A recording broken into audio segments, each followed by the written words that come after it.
भर में corona virus के फैलाव को रोकने की कोशिशें की जा रही हैं, लेकिन इस दौरान हर गुजरते दिन के साथ हिफाजती सामान समंदरों में आलूदगी का बायस बन रहा है। हम एक तरफ ये कहते हैं कि खुद को महफूज रखें, लेकिन समंदरी हयात को महफूज रखना भी हमारी जिम्मेदारी है। दुनिया भर में 129 अरब मास्क और 65 अरब प्लास्टिक के दस्ताने हर माह इस्तेमाल होते हैं और उन्हें फिर हम क्या करते हैं कि साइलों पर फेंक देते हैं। मनासिर भी हम दिखा। और गुज़श्ता रोज़ वसीम अकरम की अहलिया शनीरा अकरम उन्होंने इंस्टाग्राम पोस्ट शेयर की और उसमें उन्होंने कहा कि मैं हर चंद माह बाद यहाँ पर जब आती हूँ मैं आवाज़ उठाती हूँ साहिल साफ़ करो, लेकिन अफसोस की बात यह है कि चंद रोज़ बाद ही दोबारा वहाँ पर गंदगी बल्कि पहले से ज़्यादा गंदगी आ जाती है। और एट दिस टाइम जब हम कोविड से निमट रहे हैं तो हम ये देखते हैं कि साहिल पर, समंदर में, वहाँ पर डिस्पोजेबल प्लास्टिक मौजूद है। वहाँ पर हम देखते हैं कि दस्ताने यूज़ करने के बाद लोग फेंक देते हैं। हम ये देखते हैं कि मास्क वहाँ पर मौजूद हैं। और माहौलियाती निज़ाम, जब इसकी हम बात करते हैं तो माहौलियाती आलूदगी, इस पर बहुत सारे सवाल उठ रहे हैं कि कोशिश तो बहुत सी हुकूमतों ने की, बहुत से मुल्कों ने की, लेकिन अब कोविड से निमटने के लिए जब देखा गया कि बहुत से मुल्क ने वो जो बैन था प्लास्टिक पर, वो बैन हटाया, प्लास्टिक यूज़ हुआ, वो सारा प्लास्टिक इस वक्त जा रहा है समंदर में। सिर्फ अगर मास्क की बात कर लें, मास्क इतने ज़्यादा बढ़ चुके हैं, अक्सर जब मछेरे जाल फेंकते हैं तो मछली कम और मास्क ज़्यादा आ जाते हैं। तो ये हम जब बात करें मास्क पोल्यूशन की, कि मास्क की वजह से क्या मसला है, तो इसी पर हम बात करेंगे। शोएब अब्दुल रज़ाक साहब कंजर्वेशन ऑफिसर हैं WWF के, उन्होंने हमें ज्वाइन किया, उनसे बात करेंगे। सर बेहद शुक्रिया आपके वक्त का। सर जब हम बात करते हैं कि इस वक्त माहौलियाती आलूदगी से निमटना है हमें, और एक तरफ हम देखते हैं कि ख़ुद को महफूज भी रखना है, कोविड से भी बचना है, मास्क का इस्तेमाल करना है, ग्लव्स का इस्तेमाल करना है, लेकिन इसको सही तरीके से तल्फ ना करना और ये सारा वेस्ट समंदर में जाना, समंदरी हयात की ज़िंदगी किस कदर मुश्किल होती जा रही है। अस्सलाम वालेकुम, बहुत बहुत शुक्रिया मुझे मदऊ करने का, इस टॉपिक पे बात करने के लिए। बात की और काफ़ी आपने उन तमाम एरियाज को जो है आइडेंटिफाई कर लिया और उनको साइट कर दिया जिस पे जो है हमारी भी जो है काम जारी है।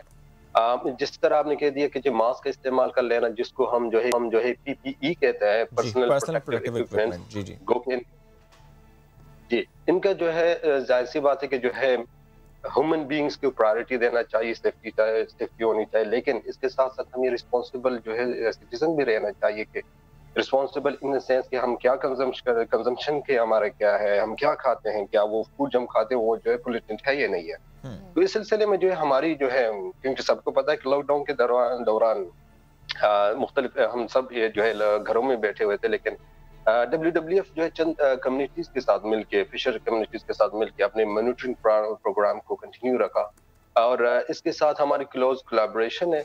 और उससे जो है रिसेंट जो है मिसाल के तौर पर जो 2-3 महीनों से फिशरमैन ने जो है जरूर ये कहा है कि इनके फिशिंग नेट से, फॉर एग्जांपल जिसको हम लोकल लैंग्वेज में छोड़ी कहते हैं, या फिर जो है मुश्का मछली जिसके लिए जो नेट यूज करते हैं, उसमें जो है इनके इंटेंगलमेंट के जो है हमें रिपोर्ट्स आई हैं। तो इसका मतलब ये कि there is a lot way to go to find कि हमें और क्या क्या चीजें मिल जाएंगे, बट इनके जरूर इनके नेट्स में जरूर आए हैं। और this is really serious concern कि हम जो 75% जितने भी मास्क हैं वो जो है लैंडफिल और सी में चले जा रहा है।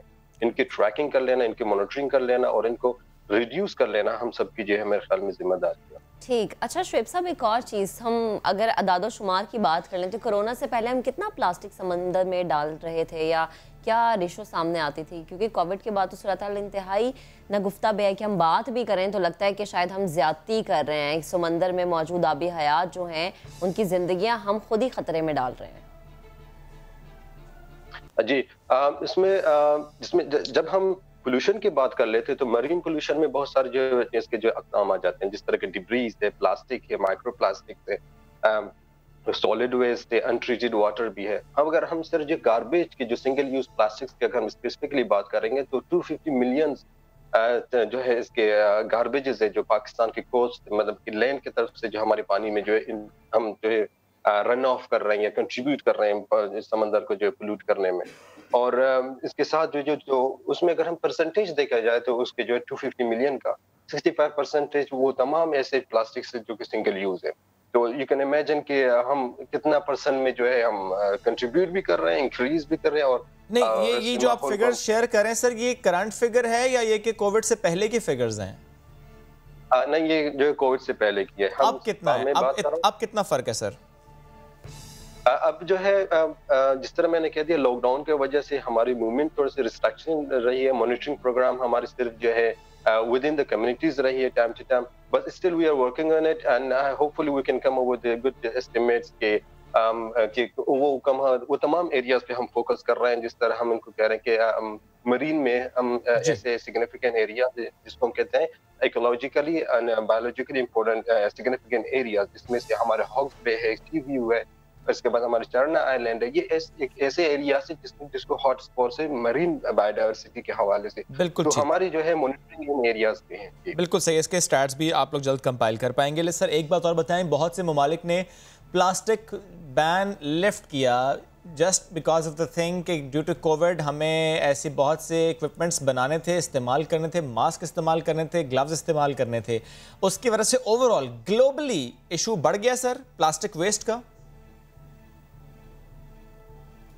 जी बिल्कुल एग्जैक्टली। जिस तरह के हम जो है फॉर एग्जांपल हम फ्रांस की बात करें, फ्रांस में भी जो है वहां पर भी जो है जो मास्क की वजह से जो पोल्यूशन है वो जो है 3 फोल्ड इंक्रीज हुआ है। अगर ये जो है यही जिस तरह का हम दूसरा कारण हमारे WWF के जो है दूसरे ऑफिसेज हैं, रीजनल ऑफिसेज हांगकांग है, वहां पर भी इनकी रिपोर्ट्स आई हैं कि जो है मास्क की वजह से मरीन पोल्यूशन इंक्रीज कर गया है। एंड जो कि रिस्पॉन्सिबल जो है गवर्नमेंट से उनको रिक्वेस्ट किया गया कि इस चीज को टैकल किया जाए। और अब इसमें जो एक और चीज है कि टैकल अगर हम सोल्यूशन की तरफ अगर हम जाते हैं तो उसके स्टेजेस है, प्रोडक्शन है और उसके बाद यूजेज है, यूजेज के बाद से जो है इसके डिस्पोज ऑफ है, डिस्पोज ऑफ के बाद से रिसाइकलिंग है। तो ये कि प्रोसेस इस तमाम प्रोसेस में सबको रिस्पॉन्सिबली तौर पर जो है एक इंडिविजुअल क्या कर सकता है सर डिस्पोज ऑफ करने के लिए? वो क्या कर सकता है कि ये पोल्यूशन ना हो? इसमें जो है अगर मैं इंडिविजुअली हिसाब से मैं बात कर लूं तो इसमें जाहिर सी बात है कि we need to figure out that कि हम अपनी लैंड हम अपने घरों में कोई स्पेसिफिक जो है इनके लिए कंटेनर यूज किया जाए। उन कंटेनर्स को जो है जो डेजिग्नेटेड जो है गार्बेजेस है हमारी स्ट्रीट्स में उनमें उसमें जो है डाल दिया जाए। और इसके अलावा अगर हम और कुछ नहीं कर सकते हैं तो एटलीस्ट हम इसको जो डंप कर सकते हैं लैंडफिल्स, मतलब ये कि अगर हम इसको किसी जमीन में जो है यानी सर आप ये समझते हैं और आपकी मशवरा देंगे पाकिस्तान में सुनने वाले हर शख्स को कि जो भी मास्क इस्तेमाल कर रहा है, ग्लव्स इस्तेमाल कर रहा है, प्लास्टिक सिंगल यूज प्लास्टिक इस्तेमाल करे तो वो अपने घर में या घर के पास या बाहर लॉन में या किसी और जगह पर खुद एक लैंडफिल साइट बना ले और उसे दबा दे मिट्टी के अंदर। आप यही सजेस्ट करेंगे? जी बिल्कुल। ठीक है sir, thank you very much sir, साथ मौजूद थे आप। किस तरीके से हम प्लास्टिक कम कर सकते हैं उससे मुतालिक बात करते हैं, क्योंकि प्लास्टिक वेस्ट बहुत ज़्यादा बढ़ा है और उसमें सबसे बड़ा मसला यह है कि मास्क और ग्लव्स या पर्सनल प्रोटेक्टिव इक्विपमेंट यूज़ करने के बाद जिस तरह से हम देखते हैं कि तल्फ करने के प्रॉपर तरीक़ेकार नहीं है, इसकी वजह से वो चाहे मेरीन लाइफ हो, वो चाहे हम जनरल आप बात कर लें एनवायरनमेंट की, भी इस तरह की चीज़ें बहुत मिलती है और इस तरह से मुझे लगता है बीमारियाँ ज़्यादा फैलती हैं। चलिए जी, इंतज़ामिया ने आंखें बंद की लेकिन मकीनों ने नहीं की। नाज़िमाबाद में इंतज़ामी नाअहली का शिकार, गली का नक्शा ही बदल दिया। मोहल्ले के नौजवानों ने खुद गली को संवारने का बेड़ा उठाया, दीगर लोगों को साथ मिलाकर पहले कचरा ठिकाने लगाया, फिर खवातीन, बच्चों और बड़ों सबने मिलकर दीवारों को खूबसूरत रंगों से मुज़य्यन किया, गली को मॉडल स्ट्रीट बना दिया। जमजम सईद की रिपोर्ट देखते हैं और रिपोर्ट में आपको उन लोगों से भी मुलाकात भी करवाएंगे, उसके बाद मुलाकात करवाएंगे कि भाई ये आखिर कैसे किया इन्होंने।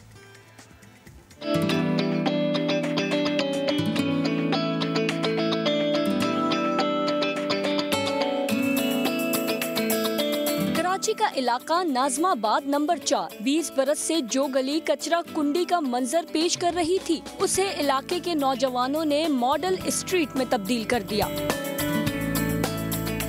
मोहल्ले के नौजवानों ने खुद इस बदबूदार गली को संवारने का बेड़ा उठाया, दीगर लोगों को साथ मिलाकर पहले कचरा ठिकाने लगाया, फिर खवातीन, बच्चों और बड़ों सबने मिलकर दीवारों को खूबसूरत रंगों से मुज़य्यन किया। बच्चे बीमार होते थे, आने जाने में बच्चों को प्रॉब्लम, बराबर में उसका बिल्कुल गेट था और उसके साथ ही बिल्कुल मस्जिद भी है। कचरा जलता रहता था, सारा धुआं स्कूल में जाता था, तो बच्चे छोटे छोटे भी थे, हॉस्पिटल भी है, इलाका मकीनों का कहना है कि अब गली से गुजरते हुए खुशगवार एहसास होता है। फर्स्ट ऑफ ऑल यहाँ पे बहुत कचरा कुंडी थी, यहाँ से उस गली से लेकर यहाँ तक। देन मेरा यहाँ पे सेंटर भी पढ़ा था क्लास 9 में, और यहाँ पे इतनी गंदी बदबू होती थी कि कोई हद नहीं। नौजवानों का अज़्म है कि वो शहर के दीगर इलाकों की सड़कों को भी साफ सुथरा बनाएंगे। शहर कायद में कुछ नौजवान ऐसे भी हैं जो हुकूमत से शिकवे शिकायतों के बजाय अपने हिस्से की शमा जलाकर अपना काम पूरा करते हैं। कैमरामैन कामरानुद्दीन के साथ जमजम सईद, सामा, कराची। जमजम की ज़बरदस्त रिपोर्ट हमने आपको दिखाई। बड़ा अच्छा इकदाम है ये, और यकीनन एक से दूसरा सीखता है तभी बेहतरी आती है। इस इलाके के मकीन डॉक्टर आरिफा, सऊदुल रहमान और फहद शेख आज हमारे साथ मौजूद हैं। उनसे हम बात करते हैं कि इतना जो निखारा है इन्होंने इस गली को, इतना जो सजाया है कितने अरसे में ये इन्होंने काम किया। तो हमेशा लेडीज़ फर्स्ट की बात की जाती है, तो सबसे पहले मैं डॉक्टर साहिबा से बात करना चाहूँगी। आरिफा, मुझे आप बताएं कि इस निखार को, इस सजाने को कितना अरसा दरकार रहा? गली कितनी ख़राब थी? कितने अरसे में इस गली की ख़राबी को आप लोगों ने दूर किया, ख़त्म किया? अस्सलाम वालेकुम। हम ऑलमोस्ट 6 मंथ से हम इस जगह पे वर्किंग कर रहे हैं, और सिर्फ इस गली की बात नहीं है, यहाँ पर ऑलमोस्ट 20 कचरा कुंडियाँ थी, जिसको आहिस्ता आहिस्ता 6 मंथ्स की ड्यूरेशन में पूरा एरिया क्लियर किया है। अब ये पूरा क्लियर होने के बाद आपके सामने आप देख सकते हैं, तमाम यहाँ पर हमारे जितने भी यूथ के सर्कल में लोग मौजूद थे, इन सब लड़कों ने मिलकर जो है ना on the spot, on road खड़े होकर दिन रात लगा के ये सब कुछ अकेले हाथों करवाया है। ज़बरदस्त। तो अब अगर आप इसको शूट करके देखेंगे तो आपको आइडिया होगा कि ज़मीन आसमान का फ़र्क आ चुका है। यहाँ हाल इतना बुरा था कि आप यहाँ पर वॉक नहीं कर सकते थे। मैं बचपन से यहीं पर हूँ, मेरी पैदाइश इसी इलाके में हुई, तो तब से अब तक जो है ना यहाँ पर कचरा कुंडी जो है वो कभी एक स्पॉट से दूसरे स्पॉट से तीसरे स्पॉट पे मूव करता ही रहता था। और अब कंडीशन इतनी वर्स्ट हो गई थी कि जो सामने वाला रोड है, जिसको हमने वॉल ऑफ होप का नाम दे दिया इस वक्त, ये रोड पूरा ब्लॉक हो चुका था। यहाँ पर चलने तक की गुंजाइश नहीं थी। यहाँ पर जंगली गली में भागने वाले कुत्ते जो हैं उनकी तादाद बढ़ गई थी, और मच्छर, हर तरह की डिजीज़ प्रोड्यूस होने की वजह ना कोई ऐसे इम्कानात नहीं थे कि कोई चीज़, कोई बीमारी आपको ना लग जाए। आप यकीन नहीं करेंगे, हम लोगों ने ये स्ट्रीट यूज़ करना बंद कर दी थी। अच्छा। आपके घर के आसपास कोई लोग मेहमान के तौर पे आ रहे हो तो आपको शर्मिंदगी महसूस होगी कि आपके घर के बाहर इतना ज़्यादा कचरा फैला हुआ है। तो एक हम लोगों को अलग से फ़ील होने लगा था कि हम ऐसे इलाके में रह रहे हैं जहाँ पर जो है ना हमारा रहने के बावजूद यहाँ पर इतना जो है ना डिसिप्लिन जो है ना होने के बराबर है। तो एक काफ़ी टाइम से ये माइंड में एक चीज़ चल रही थी कि कैसे हम इसको जो है ना आगे जो है ना करें, कैसे इसको हम क्लियर करें, कैसे स्टार्ट करें। तो ऑलमोस्ट जो है ना सोचते सोचते जो है ना फिर एक माइंड कॉन्सेप्ट क्लियर हुआ, फिर हम सब ने मिलके जो है ना ये स्टार्ट किया, और ऑलमोस्ट 6 मंथ से हम ये काम चल रहा है। माशाल्लाह से अब हमारा ऑलमोस्ट अराउंड पूरा एरिया कवर हो चुका है। 20 से अबव जो है ना यहाँ पर कचरा कुंडी को क्लियर किया गया है इसी वजह से। और ये हमारा फर्स्ट स्पॉट है जिसको जो है ना हमने बहुत खूबसूरत बनाया है। इसके बाद हम आगे और बिल्डिंग्स को भी, और स्कूल्स को, और पार्क्स को भी टारगेट करेंगे, उसको भी हम ऐसी कलरफुल पेंटिंग्स के साथ जो है ना डिज़ाइन करेंगे इंशाल्लाह। बिल्कुल, आपने कितना ज़बरदस्त एक्सप्लेन किया, और बड़ा अच्छा आपके बैक साइड पर लिखा हुआ है इको नॉट ईगो। ये बड़ा अच्छा मैसेज आप इस तरीके से दे रही हैं कि इससे वाकई लोगों को सीखने में मदद मिलेगी। लेकिन फ़हद, मुझे ये बताएं कि यहाँ की कचरा कुंडियाँ देखना, यहाँ के मसाइल को समझना, ज़ाहिर है जो वहाँ के लोग हैं वही समझ पाते हैं, जो वहाँ रहते हैं वही उस मसाइल को क्योंकि फेस करते हैं वो समझ पाते हैं। सोच का आना, मिल जाना, फिर काम करना, काम का हो जाना। लेकिन इस दौरान क्या कभी आप लोगों ने एडमिनिस्ट्रेशन से रब्ता किया हो, क्या कभी आपने किसी ऐसे इदारे से रब्ता किया हो जिसका ये काम था सफाई करना, जिसका ये काम था कि यहाँ पर ये इशूज़ ना हो, और वहाँ से जवाब आपको इनकार में मिला हो? ऐसा हुआ? जी, ऐसा हमारे साथ बिल्कुल हुआ, लेकिन ऊपर जब उनके भी अथॉरिटीज़ पे गए, जैसे डीएमसी के अंडर में आते हैं कचरा कुंडीज़, डीएमसी के जब हम यहाँ पे नीचे इंस्पेक्टर्स वगैरह से मिले और डिप्टी डायरेक्टर से मिले तो हमें कोई तसल्ली बख्श जवाब नहीं मिला। लेकिन उसके बाद जब हम उनके म्यूनसिपल कमिश्नर के पास गए तो उन्होंने हमें काफ़ी हेल्प आउट की इसके अंदर, कि उन्होंने मशीनरी एंड में थोड़ी सी दी है उन्होंने हमें, और हमारा काम इसमें बेहतर कर दिया उन्होंने। सही है, चलें, ये थोड़ा सा वो है कि थोड़ी सी हेल्प तो की ना, हाथ तो पकड़ा दिए थोड़ा। ये बड़ी अच्छी बात है। साउथ, आप मुझे प्लीज़ ये बताइएगा, ये बात के कचरा कुंडियाँ ख़त्म हो गई, अब ज़ाहिर आपने वहाँ पे बड़ा अच्छा पेंट कर दिया और भी स्पॉट्स को आप इस तरह से साफ़ करेंगे, लेकिन एक गलती तो हम खुद भी करते हैं, हम सब करते हैं कि कहीं पर कचरा फेंक दिया जो कि डेजिग्नेटेड स्पॉट नहीं होता।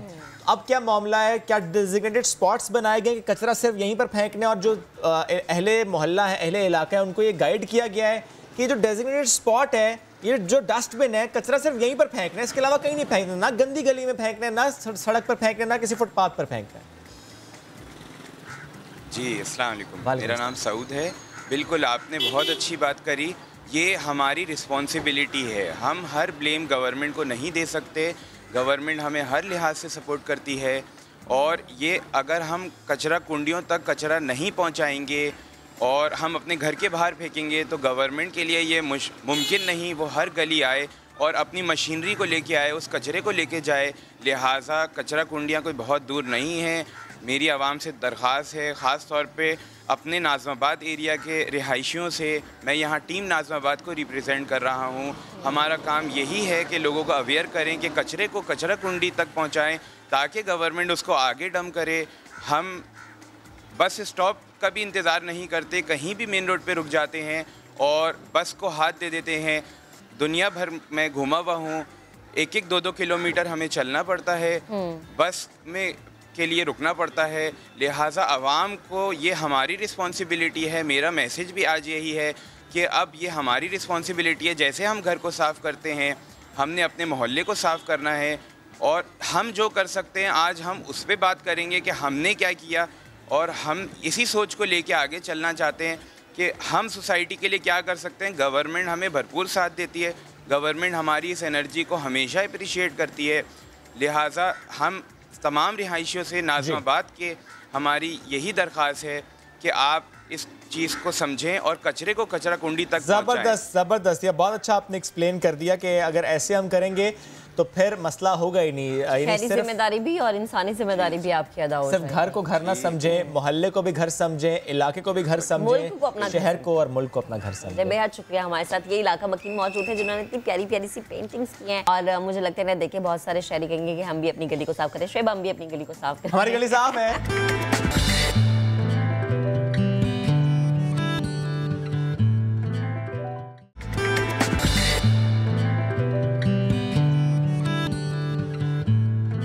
Welcome back. और गुज़श्ता कई दिनों से हम बात कर रहे थे व्हाट्सएप की पॉलिसीज़ के हवाले से कि या तो एक्सेप्ट करें या फिर उसे बाय बाय कह दें।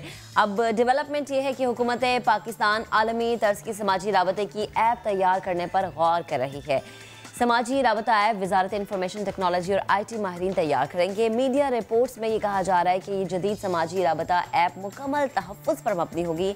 इसमें messages, voice call, video call समेत दीगर तमाम खसूसियात शामिल होंगी। इस समाजी राबता ऐप की तैयारी पर बातचीत भी की जा रही है। वफाकी काबीना की मंजूरी के बाद इस समाजी राबता ऐप पर बाकायदा तौर पर काम शुरू हो जाएगा। एक अच्छी बात है, पाकिस्तान के पास एक अपनी ऐप होगी, फिर कोई एक्सेप्ट करे या बाय बाय करे कोई मसला। अच्छा, ऐसी ऐप पाकिस्तान में ऑलरेडी काम हुआ है, वो चाहे टेलीटॉक हो, वो चाहे ज़ैपबडी हो। अच्छा, जब हम बात करें व्हाट्सएप की, इसकी नई प्राइवेसी पॉलिसी को आए कई दिन गुजर चुके हैं। इस मौजू पर पूरी दुनिया में बहस हो रही है। बहुत से लोगों ने व्हाट्सएप को गुड बाय कहा भी है। बहुत से वो लोग जो कि अभी तक ये जान ही नहीं पाए कि इससे एक्चुअल क्या होगा, क्या वाकई हमारी प्राइवेसी को खतरा लाहक है। जिस तरह हमने गुज़श्ता रोज़ भी डिटेल इस पर बात की थी और हमने ये जिक्र किया था कि एंड टू एंड इनक्रिप्शन होती है, वो आपकी वॉइस कॉल हो, वो चाहे आपके मैसेजेस हों, उस पर वैसे भी व्हाट्सएप की तरफ से कहा गया है कि ऐसा कोई मामला नहीं कि उसको हम पढ़ेंगे या उसको हम देखेंगे, प्राइवेसी हर्ट नहीं होगी। सोशल मीडिया पर पाकिस्तानियों की अगर हम बात करें, ज़बरदस्त मीम्स जो है वो बना रहे हैं, जैसे कल से पढ़ूंगा, अबू रिश्ते के लिए मान गए और इस्तिखारे में हाँ आया है, तो उसके बाद व्हाट्सएप हेडक्वार्टर में क्या रद्द-ए-अमल आया है, ऐसी मीम्स बन रहे हैं। खैर, तो हम मजाक करें। इस मामले पर व्हाट्सएप की वजाहत जो है उससे मुतालिक भी हमने बात की, जिसमें व्हाट्सएप ने कहा है कि सारिफ के प्राइवेट मैसेजेस या कॉल्स वो नहीं सुन सकते, ना फेसबुक ऐसा कर सकेगा।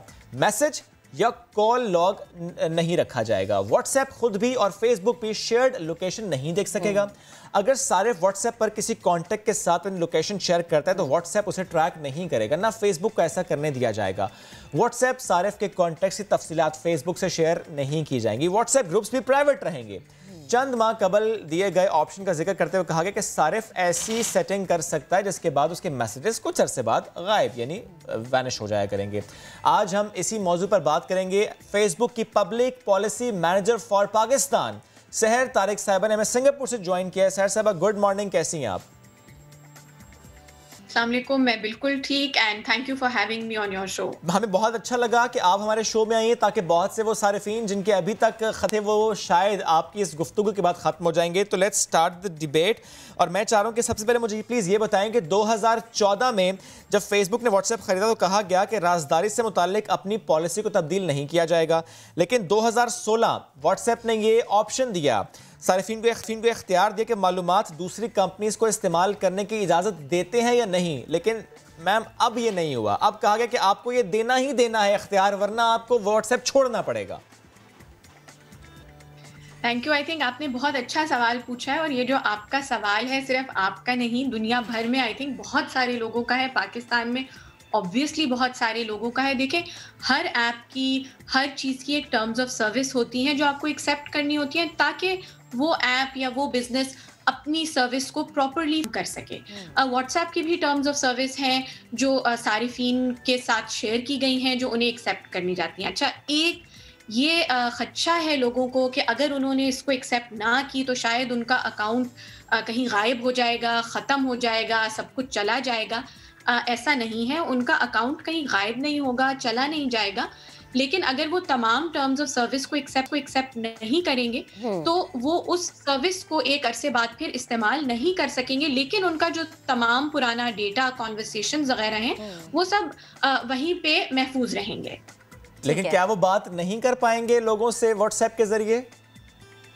जी देखिए, किसी भी सर्विस को या ऐप को इस्तेमाल करने के लिए आपको उसकी जो टर्म्स ऑफ सर्विस है उससे इसलिए एग्री करना पड़ता है ताकि जो कंपनी है या सर्विस है, ऐप है, वो अपनी सर्विसेज को एक बेहतर तरीके से, लीगल तरीके से फराहम कर सके। तो टर्म्स ऑफ सर्विस को आप ज़रूर एक्सेप्ट कीजिए, और क्योंकि इनको एक्सेप्ट करने में कोई कबाहत नहीं होनी चाहिए। जो टर्म्स ऑफ सर्विस हैं उनको मैं अगर क्लैरिफाई थोड़ा सा कर दूं कि उसमें कोई चेंज नहीं आई है in the sense as far as जो आपकी प्राइवेसी या आपके मैसेजेस की इनक्रिप्शन है। आप अपने किसी भी रिश्तेदार से बात करें, वालिदैन से बात करें, खाला से बात करें, फुप्पो से बात करें, दोस्त से बात करें, किसी और कॉन्टैक्ट से बात करें, आपके दरमियान जो भी बात होती है वो प्राइवेट होती है, सिक्योर होती है और इनक्रिप्टेड रहती है। सही है। और इस चीज़ में कोई चेंज नहीं आई है। तो हालांकि मीम्स काफ़ी फ़नी हैं, वो मैंने भी देखे और उनमें मैं काफ़ी हंसी भी कुछ पे, तो लेकिन ऐसा कुछ भी नहीं है। व्हाट्सएप हेडक्वार्टर में किसी को नहीं पता कि अब्बू ने कब हाँ की या इस्तिखारे का क्या रिजल्ट आया। अच्छा सर साहिबा, जैसे कि आप मीम्स की भी बात करें, लोगों के दिल में तो खदशात ही है ना कि अब उनके जितने भी मैसेजेस एक दूसरे को भेजे जा रहे हैं वो अब सब कुछ व्हाट्सएप हेडक्वार्टर्स में पड़ जाएंगे। शायद इनके दिमाग में कुछ ऐसा ही चल रहा है। अगर इतना कुछ खास नहीं है तो फिर सवाल ये है कि व्हाट्सएप ने सार्फिन पर ज़बरदस्ती पॉलिसी मानना या इसका इत्तला क्यों इतने जोर देके किया कि या तो आप पॉलिसी मान लें, इससे इत्तफाक कर ले, वरना आपका अकाउंट जो है वो डिलीट हो जाएगा। तो एक तो आपका अकाउंट जो है वो डिलीट नहीं होगा, लेकिन ज़रूरी इसलिए था क्योंकि हम चाहते हैं कि हमारे सारिफीन को पता हो अच्छी तरह कि उनकी कौन सी कम्युनिकेशन, कौन सी जो उनके मैसेजेस हैं वो कहाँ पे शेयर या स्टोर किए जा रहे हैं। तो ये जो पॉलिसी है ये सिर्फ उन महदूद अकाउंट्स को अप्लाई करती है जब आप किसी बिजनेस अकाउंट से बात करते हैं। अब हो सकता है कि आपके दर्जी का भी व्हाट्सएप अकाउंट हो जिस पे आप उससे बात करते हैं, ये उस पे अप्लाई नहीं करेगा। सिर्फ जो चंद बड़े बड़े बिजनेसेस होते हैं जैसे कि टेलीकम्युनिकेशन कंपनीज हैं या बड़े बड़े ब्रांड्स हैं जिनको रोज़ लाखों, कई सौ लोग जो हैं, सैकड़ों लोग मैसेज कर रहे होते हैं, वो लोग व्हाट्सएप बिजनेस एपीआई इस्तेमाल करते हैं जिसके जरिए वो इतने सारे जो मैसेजेस का हजूम है उसको बेहतर मैनेज कर सकते हैं। ठीक, तो अच्छा, वो लोग सिर्फ उन बिजनेस एपीआई अकाउंट्स को जब आप मैसेज करेंगे तो वो बिजनेसेस जो हैं आपके मैसेजेस को अपने एंड पे जिस तरह स्टोर करेंगे। हमारा ख्याल था कि सारिफीन को ये बताना ज़रूरी है कि आपके मैसेजेस किस तरह स्टोर एक बिजनेस कर रहा है ताकि सारिफीन खुद डिसाइड कर सकें वो उस बिजनेस से बात करना चाहते हैं या नहीं। अच्छा, ये बता दें, एक आम सारिफ जो कि ऑलरेडी फेसबुक भी यूज़ कर रहा था, इंस्टाग्राम भी यूज़ कर रहा था, अब इस पॉलिसी के बाद क्या फ़र्क पड़ेगा? क्योंकि कहा ही जाता है कि फेसबुक के ज़रिए पहले भी वो डाटा शेयर हो रहा था जो अब व्हाट्सएप के ज़रिए शेयर होगा। देखिए, बहुत बुनियादी और बेसिक लेवल का कुछ डेटा है जो कि मुख्तलिफ ऐप्स के दरमियान शेयर होता है ताकि वो सही से काम कर सकें। इसमें जो ये लोगों का ख्याल है कि शायद अब आपके मैसेजेस या हो सकता है आपका कोई क्रेडिट कार्ड का नंबर या आपका कोई फाइनेंशियल डेटा जो है वो शेयर किया जाए, ये ख्याल गलत है। ऐसा कुछ नहीं होगा। एक आम सारिफ के लिए जो कि फेसबुक, व्हाट्सएप या इंस्टाग्राम इस्तेमाल करता है, उनके लिए कोई एज सच चेंज नहीं आया। उनकी कम्युनिकेशंस, उनके मैसेजेस उसी तरह प्राइवेट हैं, उसी तरह सिक्योर हैं और उनको इसमें कोई खतरा या खदशा नहीं है कि शायद अब बीच में फेसबुक या इंस्टाग्राम या कोई और घुस के उनके मैसेजेस पढ़ रहा है। ऐसी कोई बात नहीं है। आपके मैसेजेस अभी भी इनक्रिप्टेड और सिक्योर हैं। अच्छा सहर साहिबा, एक और दिमाग में, जहन में ये भी चीज़ आ रही थी कि अब व्हाट्सएप पर भी एडवर्टाइज नज़र आना शुरू होंगे। क्या ऐसा वाकई होगा या ये सिर्फ जहनी सोच, ऐसा कुछ नहीं होने वाला और ये सिर्फ बात बनाई गई है? देखिए, बिजनेसेस बहुत सारे जो हैं अभी भी छोटे बड़े, वो आपको कभी मैसेजेस भेजते हैं व्हाट्सएप के ज़रिए कि अगर उनके पास कोई नए प्रोडक्ट्स आए हैं, कोई नई सर्विस वगैरह है, तो वो तो आपने किसी बिजनेस को अगर मैसेज किया है, उनसे राब्ते में है, आपने साइन अप किया है कि वो आपको मैसेजेस भेज सकें, तो वो आपको मैसेजेस मिलेंगे। एज सच इस तरह कि अगर आप अपनी अम्मी से बात कर रही हो और बीच में कोई मैसेज आ जाए, अभी ऐसे कोई प्लान्स का मुझे तो मालूम नहीं है, मेरे इल्म में नहीं है कि ऐसा कोई चेंज, ऐसा कोई फीचर जो है वो व्हाट्सएप इंट्रोड्यूस करेगा। ऐसा कोई प्लान नहीं है। लेकिन जाहिर सी बात है, बिजनेसेस तो व्हाट्सएप को इस्तेमाल करते हैं कि वो अपने सारिफीन तक रसाई हासिल करें। और देखें, सारिफीन के लिए भी इसमें आसानी है। अक्सर हम नहीं चाहते कि हम किसी दुकान में जाएं या हम घंटों फ़ोन पे किसी बिजनेस के साथ होल्ड के ऊपर रहें। तो व्हाट्सएप से ये बहुत आसानी हो जाती है कि आप डायरेक्टली किसी बिजनेस से कांटेक्ट कर सकते हैं, सवाल पूछ सकते हैं, उनके आइटम्स, सर्विसेज देख सकते हैं। तो इसमें आई थिंक हर किसी को एक फ़ायदा है, बिजनेसेस को भी और कंज्यूमर्स को भी।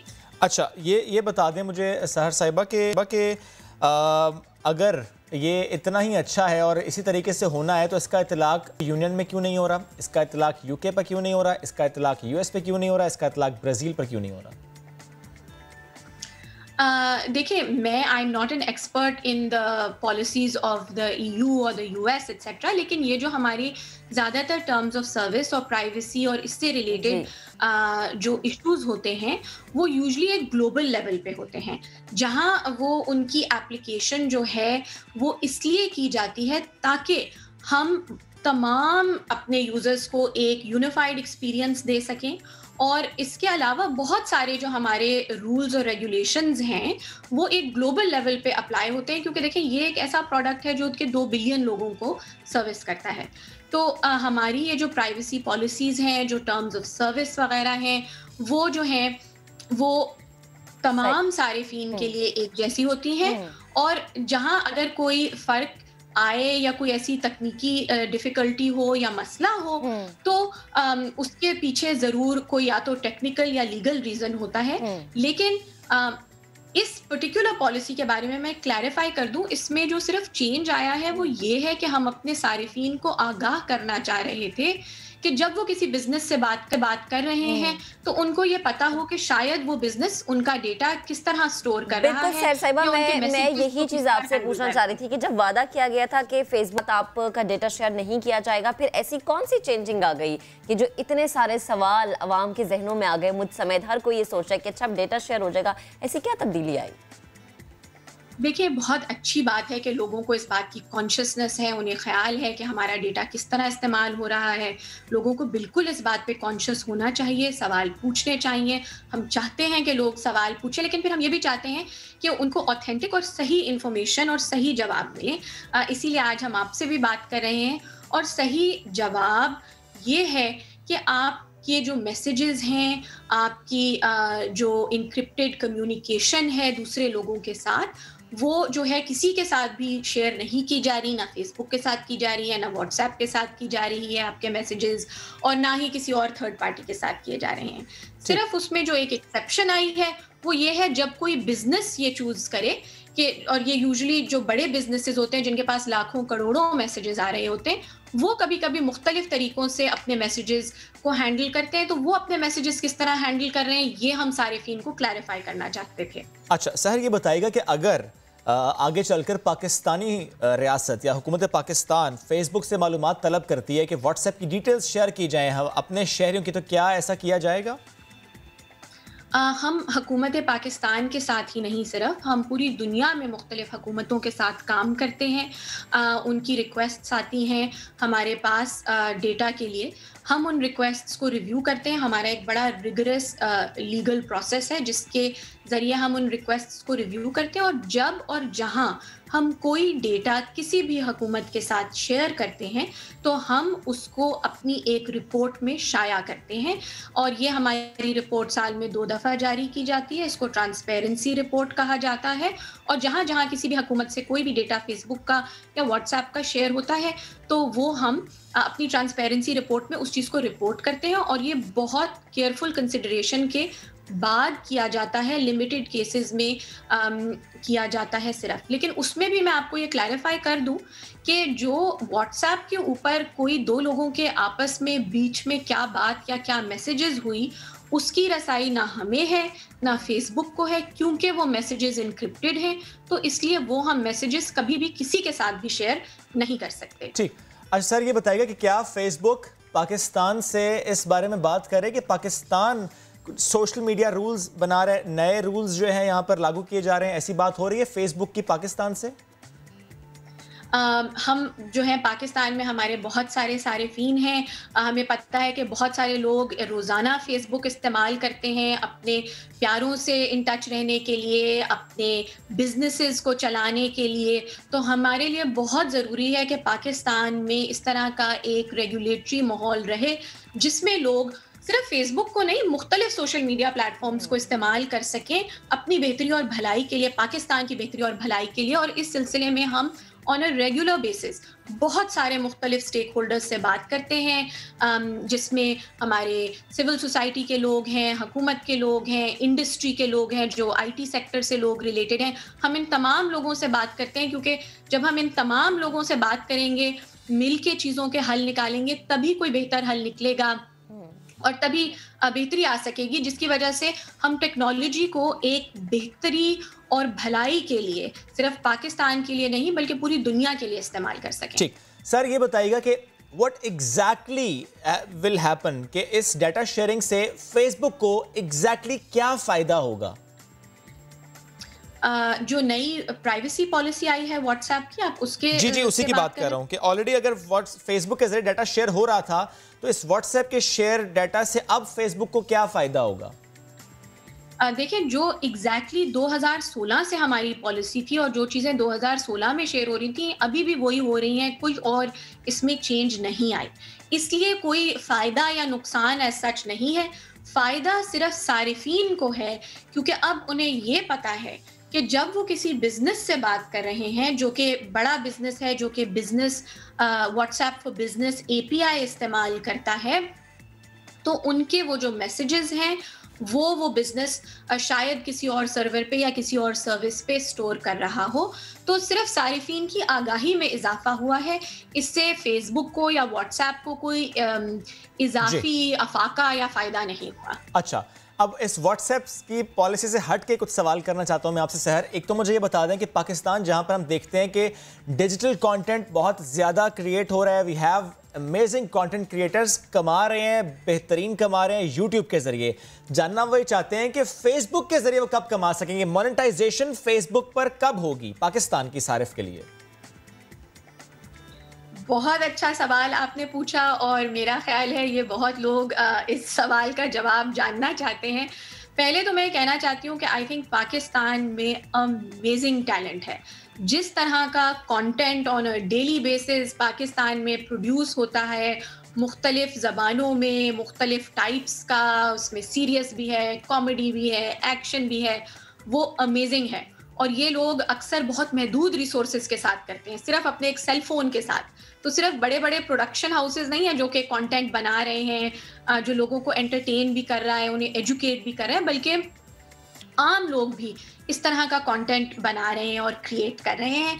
और हम चाहते हैं कि उन सबको इससे फ़ायदा हो। हम कोशिश कर रहे हैं कि जो हमारे तमाम बेनिफिट्स हैं वो हम पाकिस्तान में भी जल्द लेकर आए जिसमें मोनेटाइजेशन भी इंक्लूडेड है, बिकॉज हम जानते हैं कि पाकिस्तान में कितना टैलेंट है और ऑब्वियसली हम उस टैलेंट को सपोर्ट और एक ग्लोबल लेवल पे प्रमोट करना चाहते हैं, क्योंकि आई थिंक पाकिस्तान की जो सबसे बेस्ट एक्सपोर्ट है वो ऑब्वियसली उसका टैलेंट और उसके लोग हैं। ठीक है, सहर हमारे साथ गुफ्तगू कर रही थी और यकीनन बहुत सारे लोग जिनके जहनों में बहुत सारे सवाल होंगे व्हाट्सएप पॉलिसी के हवाले से, या ये जानना चाह रहे होंगे कि उनका डेटा अब व्हाट्सएप हेडक्वार्टर में पड़ा जाएगा, तो उनके जो जहनों में खदशात है वो बहुत हद तक दूर हो गए होंगे। बहुत सारे सवालात के जवाबात आज आवाम के साथ साथ हमें भी मिल गए, क्योंकि हम भी चाह रहे थे कि हम इन सवालात के जवाबात जाने। तो आगे बढ़ते हैं। अगर एक सवाल कर लूं, अगर वो साथ मौजूद है अभी तो सहर, बस एक छोटा सा सवाल मैं करना चाह रहा हूँ। इतना ज़्यादा रिएक्शन आया, ग्लोबल रिएक्शन आया, क्या व्हाट्सएप ये सोच रहा है कि रिव्यू करे इस चीज़ को? आई थिंक हम जिस चीज़ पे फोकस कर रहे हैं वो ये है कि हम अपने कंज्यूमर्स को, सारिफीन को एजुकेट करें, उनको क्लैरिफाई करें, उन तक करेक्ट और सही इंफॉर्मेशन पहुंचाएं ताकि वो समझ सकें कि इसमें कोई घबराने की या डरने की या परेशान होने की बात नहीं है। उनके मैसेजेस अभी तक प्राइवेट हैं, सिक्योर हैं, इनक्रिप्टेड हैं, और जैसे मैंने कहा कि इस्तिखारे का क्या रिजल्ट आया वो अम्मी और अल्लाह मियाँ के दरमियान है अभी तक, और वो व्हाट्सएप हेडक्वार्टर में किसी को नहीं पता। यानी वहां बैठी किसी अम्मी ने नहीं सुना? अच्छा, बिल्कुल नहीं। ठीक है। अच्छा सर, एक और सवाल करना चाह रहा हूँ आपसे मैं। ग्लोबल इंटरनेट फोरम के इंसदादे एक्टिव, यानी जो इंसदादे कहना चाहिए दहशतगर्दी, उसके हवाले से मैं एक सवाल करना चाह रहा हूँ आपसे कि पाकिस्तान में ऐसे कितने अकाउंट्स हैं जो कि डीएक्टिवेट किए गए हैं इस मवाद की वजह से? मेरे पास एग्जैक्ट इस वक्त कोई नंबर या ये डेटा मौजूद नहीं है कि कितने अकाउंट्स डीएक्टिवेट किए गए हैं पाकिस्तान में, बट हम कॉन्स्टेंटली कंटिन्यूअसली अपने प्लेटफॉर्म को देख रहे हैं और उसके ऊपर हम कोशिश करते हैं कि ऐसा कोई भी काम ना हो जो कि इलीगल है या जिससे लोगों को नुकसान पहुंचे, जिसमें टेररिज्म इंक्लूडेड है। और टेररिज्म के तहत हम ग्लोबली कितने अकाउंट्स को रिमूव करते हैं ये भी हम अपनी ट्रांसपेरेंसी रिपोर्ट में शाया करते हैं। साल में 2 दफ़ा शाया होती है, तो जो लोग इस चीज़ के ऊपर ज़्यादा इंफॉर्मेशन हासिल करना चाहते हैं मैं उनसे कहूँगी कि वो ज़रूर जाके फेसबुक ट्रांसपेरेंसी रिपोर्ट को सर्च करें और इसको पढ़ें, और उन्हें अंदाज़ा होगा कि हम कितने लाखों, हज़ारों और करोड़ों अकाउंट्स ऐसे हैं ग्लोबली जिनको हम इस तरह के बिहेवियर जैसे टेररिज्म है, हेट स्पीच है, चाइल्ड एक्सप्लॉयटेशन है, इन चीज़ों को हम बहुत सीरियसली लेते हैं। इनकी कोई जगह नहीं है फेसबुक पे, और हम इस तरह के अकाउंट्स को एक्शन करते हैं और उनको रिमूव करते हैं अपने प्लेटफॉर्म से, और ये तमाम चीज़ें आप हमारी ट्रांसपेरेंसी रिपोर्ट में पढ़ सकते हैं। ठीक है सहर, बेहद शुक्रिया।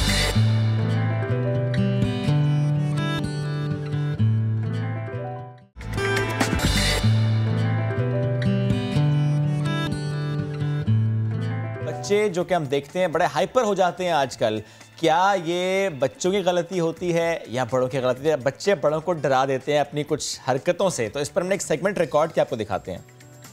बात करेंगे बच्चों की, नन्हे मुन्ने हो या बड़े बच्चे हो, उनके मसाइल बहुत ज़्यादा दिन पर दिन बढ़ते जा रहे हैं। शदीद गुस्सा भी करते हैं, चीज़ें तोड़ देते हैं, उठा के फेंक देते हैं, फिर चीखे मारते हैं, रोना शुरू कर देते हैं। और ऐसे में कुछ माँ बाप ऐसे होते हैं जो कहते हैं कि अच्छा ठीक है, ये बच्चों को फ़ौरन से चीज़ दे दो, बच्चे ठीक हो जाएंगे। कुछ माँ बाप कहते हैं छोड़ दो, हाल पे रोता है तो रोने दो। ये भी बहुत सारी चीज़ें। तो ये जो बच्चों के मसाइल है, वालिदैन इनसे परेशान है। हमने सोचा वालिदैन की परेशानी का हल निकालते हैं, और हम डॉक्टर जो हैं किरण जावेद, उन्हें हम बुलाते हैं और उनसे पूछते हैं। कहीं जाने की जरूरत नहीं है, हमारे शो को देखने बहुत सारे मसले क्लिनिकल साइकोलॉजिस्ट। और सवाल हमारा ये होगा कि क्या ये मसला बच्चों का है या कि ये मसला वालिदैन का है? डॉक्टर साहिबा बेहद शुक्रिया आपके वक्त का। सबसे पहले मुझे ये बता दें, ये मसला बच्चों के साथ है या कि वालिदैन के साथ है? देखिए, सबसे पहले मैं कहूँगी कि बच्चा तो जब न्यू बॉर्न दुनिया में आया है तो समझना माँ बाप को है, राइट। बच्चा वो टैंट्रम्स, वो एंगर, वो फ्रस्ट्रेशन लेकर नहीं आया है, राइट। सो कहीं ना कहीं अंडरस्टैंडिंग पेरेंट्स की तरफ से लैकिंग होती है, कमी है समझदारी की इस जगह पर। तो होता ये है कि बच्चा जैसे जैसे बड़ा हो रहा है, अपनी डेवलपमेंटल स्टेजेस को क्रॉस कर रहा है, तो वहाँ पे आगाही की बहुत ज़्यादा ज़रूरत है पेरेंट्स को। और सबसे ज़्यादा ये होता है कि या छोटी उम्र में शादी हो जाती है, फर्स्ट चाइल्ड के साथ ज़्यादा एक्सपेरिमेंट्स हो जाते हैं बच्चों, राइट। सो उसमें ज़रूरी ये है समझना कि बच्चा सबसे पहले देखिए जानता नहीं है कि अपना इजहार कैसे करना है। बिल्कुल, he doesn't know how to express. Words नहीं है, आगाही नहीं है। सो जो सारी एनर्जी है वो फिजिकल है, जिस्मानी है। आपने देखा होगा छोटा सा बच्चा he can't speak, बट अगर कोई इरिटेशन है तो हाथों को झंझलाएगा, हाथ पाँव हरे, क्योंकि फिजिकल एनर्जी के जरिए शो करे समथिंग इज रॉन्ग। रोने के जरिए शो कर रहा है कि समथिंग इज रॉन्ग। तो अम्मा अक्सर समझती हैं अच्छा लगता है इसके पेट में दर्द है, अच्छा शायद इसको भूख लग रही है। सो जब यहाँ पर अंडरस्टैंडिंग्स छोटी मोटी हैं, तो जब वो बच्चा बड़ा होता है तो हम क्यों इतनी जल्दी एक्सपेक्ट करते हैं कि वो बच्चा अभी बच्चा ही नहीं, वो बहुत ज़्यादा बड़ा हो गया है। हालांकि वो बच्चा ही है, अभी वो आहिस्ता आहिस्ता मज़ीद सीखेगा कैसे अपना इजहार करना है। सो अगर बच्चा बहुत चिड़चिड़ापन दिखा रहा है, गुस्सा दिखा रहा है, टैंट्रम शो कर रहा है, तो पेरेंट्स शुड अंडरस्टैंड वजह क्या है। सबसे पहले क्या होता है कि वो रिएक्ट कर देते हैं बच्चे के रिएक्शन पे, थप्पड़ लगा दिया, डांट दिया, झड़क दिया। क्यों? क्योंकि कहीं ना कहीं पेरेंट्स अपने फ्रस्ट्रेशन से गो थ्रू हो रहे होते हैं। आज उनके पूरे दिन के कोई चीजें हैं माइंड में चल रही हैं, ऑफिस से कोई मामला था, उन्होंने गुस्सा बच्चे पर निकाल दिया। एग्जैक्टली, तो वो अपनी फ्रस्ट्रेशन की वजह से उनको वो बच्चे का रिस्पॉन्स एक ब्लॉक लग रहा होता है, बीच में रुकावट लग रहा होता है, तो वो उसको झटक देते हैं। हालांकि वहाँ पर उनको बच्चे को फुली अटेंड करना है। ओके, अटेंड करना है। समटाइम बच्चे अटेंशन सीख के लिए भी ये काम करते हैं। दे डोंट नो कि उनको मांगना है कि अम्मा अब्बा मुझे टाइम दे, अटेंशन चाहिए, उनको अटेंशन चाहिए। सो इसलिए भी वो टेंशन शो करें, बट दे डोंट नो कि उनको अटेंशन चाहिए, बट हो सकता है रीजन इनसाइड, राइट। और समटाइम्स उनको कोई डिस्टर्बेंस है, बट उसका भी वो इजहार नहीं कर पा रहे। तो ये अम्मा अब्बा का काम है कि वो समझे, अंडरस्टैंड करें। अच्छा किरण, एक और चीज़ है, हम देखते हैं कि कुछ लोग कहते हैं कि बच्चों पे ज़्यादा सख्ती नहीं करें हम, ठीक है, बच्चों पे ज़्यादा सख्ती करेंगे तो बच्चे डर जाएंगे, ये हो जाएगा। कुछ लोग कहते हैं नहीं इन पे सख्ती करें वरना बिगड़ जाएगा। ये भी एक बड़ी मुश्किल सी चीज़ है, मतलब सख्ती भी ना करें, सख्ती करें तो फिर वालिदैन क्या करें? बिल्कुल, आप सही कह रही हैं। नफ्सियात में इसके 4 पेरेंटिंग स्टाइल्स होते हैं। उसमें होता है कि ऑथोरिटेरियन, राइट, अथॉरिटेटिव, एक परमिसिव और एक बिल्कुल अनइन्वॉल्व्ड। अनइन्वॉल्व वो होते हैं जो बिल्कुल नेग्लेक्ट कर दिया, बच्चा जो कर रहा है करने दो, खुद ही ठीक हो जाएगा, ठीक है, उसको अटेंशन ही नहीं देनी। परमिसिव बहुत ही अच्छे हो जाओ, जो कह रहे हैं फ़ौरन पूरी करो। अच्छा बच्चे ये पसंद, ये लो, ये ले लो, ये ले लो, यू नो, फ़ौरन हर बात को पूरी कर देना। अथॉरिटेटिव जो होते हैं वो ये होते हैं कि बच्चा जो है हमारी जो हम कह रहे हैं वो करे, मतलब हम जिस तरह सोच रहे हैं उस तरह से सोचे, राइट, ठीक है। सो अथॉरिटेरियन ऐसी चीज़ होती है कि हम बच्चे, माँ बाप को हमेशा ऐसा रखना चाहिए कि जैसा आप कह रहे हैं और बच्चे की भी कोलैबोरेटिवली। इस पर जाने से पहले, क्योंकि आपने 3 चीज़ें बताई, तो हम इसको एलेबोरेट करते हैं। अब मुझे बताएं कि वो पेरेंट्स जो कि अथॉरिटेटिव हैं, बच्चे की growth and development and personality पर उसका क्या असर पड़ रहा है जब जो पेरेंट्स अथॉरिटेटिव हैं? देखिए, अथॉरिटेरियन वाले बहुत ज़्यादा स्ट्रिक्ट होते हैं, ठीक है। बच्चे पर क्या असर पड़ रहा है? बच्चे पर ये असर पड़ता है कि देखिए, फेयर, झूठ बोलना, एक तो डर जाता है, बागी हो जाता है, झूठ बोलने लगता है कि अगर मैंने झूठ नहीं बोला और सच बोल दिया तो और ज़्यादा स्ट्रिक्टनेस मिल जाएगी, और ज़्यादा गुस्सा मिल जाएगा मुझे, राइट। तो उससे बचने के लिए वो झूठ होने लगेगा, छुपने लगेगा, माँ बाप से दूर, वो कहते हैं ना गैप आ गया है। अच्छा, इसमें तो हो गया गैप आ गया है, राइट। ठीक, अब आ जाते हैं उस पर कि ये बड़ा कॉमन है कि आजकल बच्चे के मुंह से लफ्ज़ निकला बाद में और वो चीज़ पूरी करनी है हमने पहले। उस पर अगर नानी दादी ने कह दिया कि नहीं बेटा इससे ना करो, तो माँ बाप कहते हैं नहीं नहीं हमें तो करना ही करना है, हम कमाते हैं इनके लिए कमाते हैं, इनके लिए करना है। तो बच्चे ने जो मांगा वो, अच्छा वो चाहे रात के 12 बजे मांगे, वो चाहे अर्ली मॉर्निंग जब मार्केट्स नहीं खुली तब मांगे, माँ बाप पागल हुए हैं, लेकर आना है, करना है। Too much of the attention and too much love, इससे क्या हो रहा है बच्चे के साथ? देखिए, ये माँ बाप कहीं ना कहीं पूरा कर रहे हैं कि कहीं या 2 चीज़ों से, या तो माँ बाप ने अपनी कोई डिप्रिवेशंस और महरूमियाँ देखी हैं, तो उसको कॉम्पनसेट करने के लिए वो कहते हैं हर चीज़ पूरी की जाए, ठीक है। नंबर 2, प्लीजिंग, बच्चा हर बस खुश रहे हमसे, और हमेशा ये नीड है अंदर से कि बच्चा के ये these are the best mom dad in the world, okay, right. एक अच्छा माँ बाप का मुझे लेबल टैग चाहिए, राइट। सो उसके लिए जो चीज़ है पूरी करना है। अब इसके असर कितने ज़्यादा मुज़र हैं और इसके कितने नेगेटिव हैं, वो ये कि बच्चे को हर वक्त माय वे और हाईवे की आदत हो जाती है। जो मैं कहूँगा वही पूरा होगा। वो स्कूल भी जाएगा तो वो यही करेगा, डोमिनेटिंग, जो मैं कहूंगा वो group activity even in the circle of friends वो यही करेगा, बदतमीज हो जाता है, कजन्स के साथ भी वो यही करेगा। एग्जैक्टली, हर जगह मेरी बात पूरी हो और नहीं पूरी होने पे वो बंदा सर्कल से आउट, दूसरे को बुली करना, डॉन वाला स्टाइल बन जाएगा। एग्जैक्टली। अब बता दें वो पेरेंट्स जो कि नेग्लेक्ट करते हैं और कहते हैं जो कर रहे हैं करने दो, खुद ही सीख जाएगा, खुद ही बड़ा होकर समझ जाएगा, वो बच्चे के साथ क्या कर रहे हैं? देखिए ये भी एक बहुत बड़ा डिलेमा है कि वो समझते हैं कि उनको बिल्कुल इग्नोर करके उनको, देखिए बच्चे के साथ क्या होगा कि जब उनको अटेंशन नहीं दी जाएगी, नेग्लेक्टफुल मिलेंगे, तो बच्चे में कन्फ्यूजन अराइज होती हैं, ठीक है, आइडेंटिटी नहीं बन पाती है, कौन हूँ मैं, क्या हूँ, मुझे क्या करना चाहिए, क्या नहीं करना चाहिए, राइट? या हर दफ़ा अनअटेंडेड नहीं छोड़ना है, अटेंशन देना बहुत ज़्यादा ज़रूरी है। तो ऐसे बच्चे कहीं ना कहीं अपनी सेल्फ को कहीं खोने लगते हैं, low confidence, low self esteem का शिकार हो जाते हैं। उनको लगता है मुझे नेग्लेक्शन मिली है ना, तो मतलब मेरी कोई वर्थ ही नहीं, मेरा कॉन्फिडेंस नहीं है, मैं I am nowhere, I am not good enough, मैं हूँ ही नहीं इतना अच्छा कि मुझ पर कोई नज़र रख सके, या मुझ पर कोई नज़र की जगह अटेंशन दे सके, मैं इतना खास नहीं हूँ। वो अटेंशन हासिल करने के लिए मुख्तलिफ चीज़ें भी करना शुरू कर देते हैं। दो ऑपोजिट हो जाते हैं, या तो टेंट्रम्स पे टेंट्रम्स और एंगर शो होने शुरू हो जाएंगे, और हर जगह पर माय वे हाईवे, इसके भी देखे दो होते हैं, और या फिर हर जगह पर बहुत ही टोटली सबमिसिव हो जाते हैं। कहीं सोशल सेटिंग्स में ऊपर नहीं उभरते, वो समझते हैं मैं इतना, मेरा सेल्फ वर्थ नहीं है, मैं इतना वैल्यूएबल नहीं हूँ, मुझे कहाँ टेंशन, इंट्रोवर्ट हो जाते हैं, राइट? अच्छा। जब माँ बाप ने, प्राइमरी केयर गिवर्स ने मुझे टेंशन नहीं दी, दुनिया क्या देगी?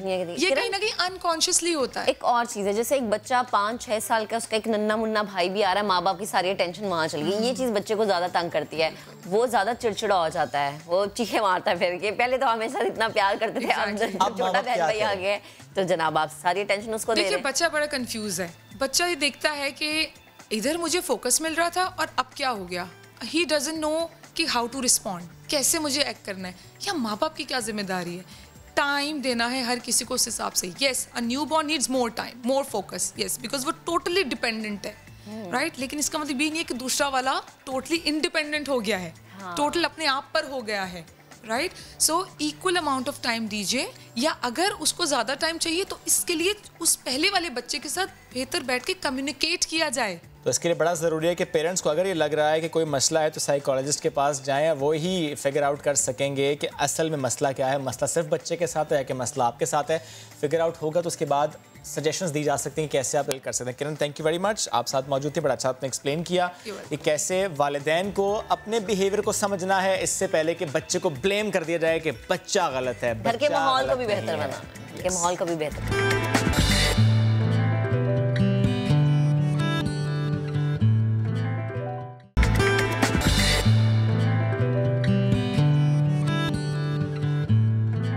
की आसानियों की बात कर लेते हैं। मुल्क को नकद रकूम से डिजिटल मईशत की तरफ ले जाने के लिए हुकूमत ने काम शुरू कर दिया है।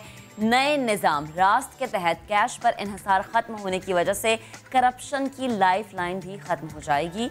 हुकूमत की अदायगियाँ जैसे कि एहसास प्रोग्राम की अदायगी, पेंशन की अदायगी वगैरह बैंक में आए बगैर बराह रास्त सारिफ के अकाउंट में मुंतकिल हो जाएगी। हर पाकिस्तानी के लिए पैसे का लेन देन आसान हो जाएगा और अभी इसका पहला फेज़ है जिसमें स्टॉक मार्केट में रजिस्टर्ड कंपनी से शेयर होल्डर्स को मुनाफा फौरी तौर पर मुंतकिल किया जाएगा। एक और अहम बात यह है कि इसमें 14 हिस्सों वाला बैंक अकाउंट इस्तेमाल नहीं होगा जनाब, बल्कि मोबाइल फ़ोन के नंबर के ज़रिए अदायगियाँ हो सकेंगी। इसी पर बात करेंगे director payment State Bank of Pakistan Suhail Jawad साहब ने हमें ज्वाइन किया। सुहेल साहब गुड मॉर्निंग, कैसे हैं आप? जी अस्सलाम वालेकुम, मैं बिल्कुल ठीक ठाक हूँ, बहुत शुक्रिया मधु करने। सर प्लीज थोड़ा सा आसान करके समझा दें कि ऑलरेडी जो सिस्टम जिसके तहत हम लोग पेमेंट्स करते हैं, वी हैव बैंक अकाउंट्स और हम उसके जरिए पेमेंट्स कर रहे होते हैं, हम फोन बैंकिंग भी कर रहे होते हैं इस सिस्टम से, यस इजी पैसा भी कर रहे होते हैं। इस पेमेंट सिस्टम से क्या आसानी होगी? देखिए इससे आसानियां ही आसानियां होंगी। अच्छा, क्योंकि जो अभी आप सिस्टम इस्तेमाल कर रहे हैं उसको एक बहुत महदूद तबका इस्तेमाल करता है। ये वो लोग इस्तेमाल करते हैं जो पढ़े लिखे हैं बहुत ज़्यादा, जिन्हें पता है कि इंटरनेट बैंकिंग क्या होती है, और उसमें जब आप इजी पैसा और ये सारी वॉलेट्स इस्तेमाल कर रहे होते हैं तो आप इजी पैसा टू इजी पैसा ही ट्रांसफ़र कर पा रहे होते हैं, या JazzCash to JazzCash ही ट्रांसफ़र। अगर आपको एक इस तरह का ट्रांसफ़र करना है कि बोथ सेंडर और रिसीवर का अकाउंट किसी भी बैंक में किसी भी इदारे में हो, तो उस तरह का निज़ाम अभी फिलहाल हमारे पास आसान निज़ाम नहीं है। ठीक है, बिल्कुल। और अगर उसको जी जी सुहेल साहब प्लीज कंटिन्यू कीजिएगा।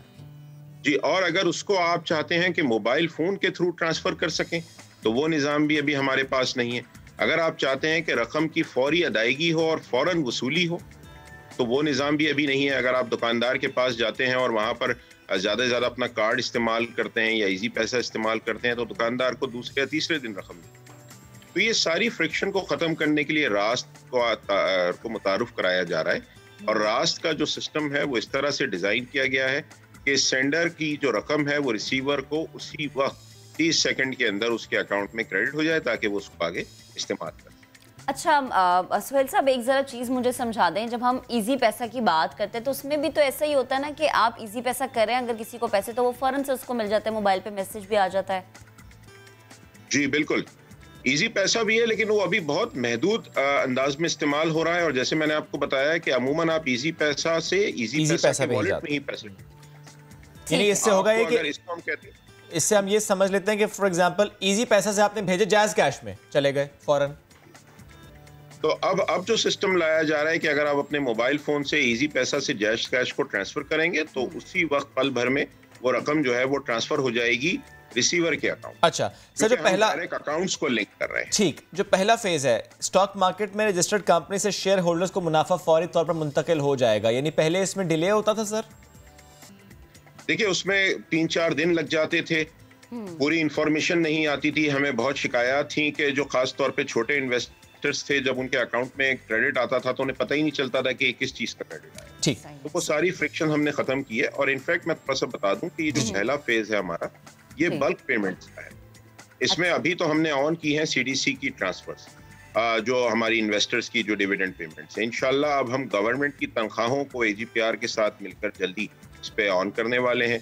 बीआईएसपी की पेमेंट्स हैं, एहसास की, वो ऑन हो जाएंगी और ये बल्क की ट्रांसफर्स जो हैं ये पहले मरहले में हम इसको इनेबल करेंगे। सर पेंशनर्स, उनके लिए इसमें क्या आसानी है?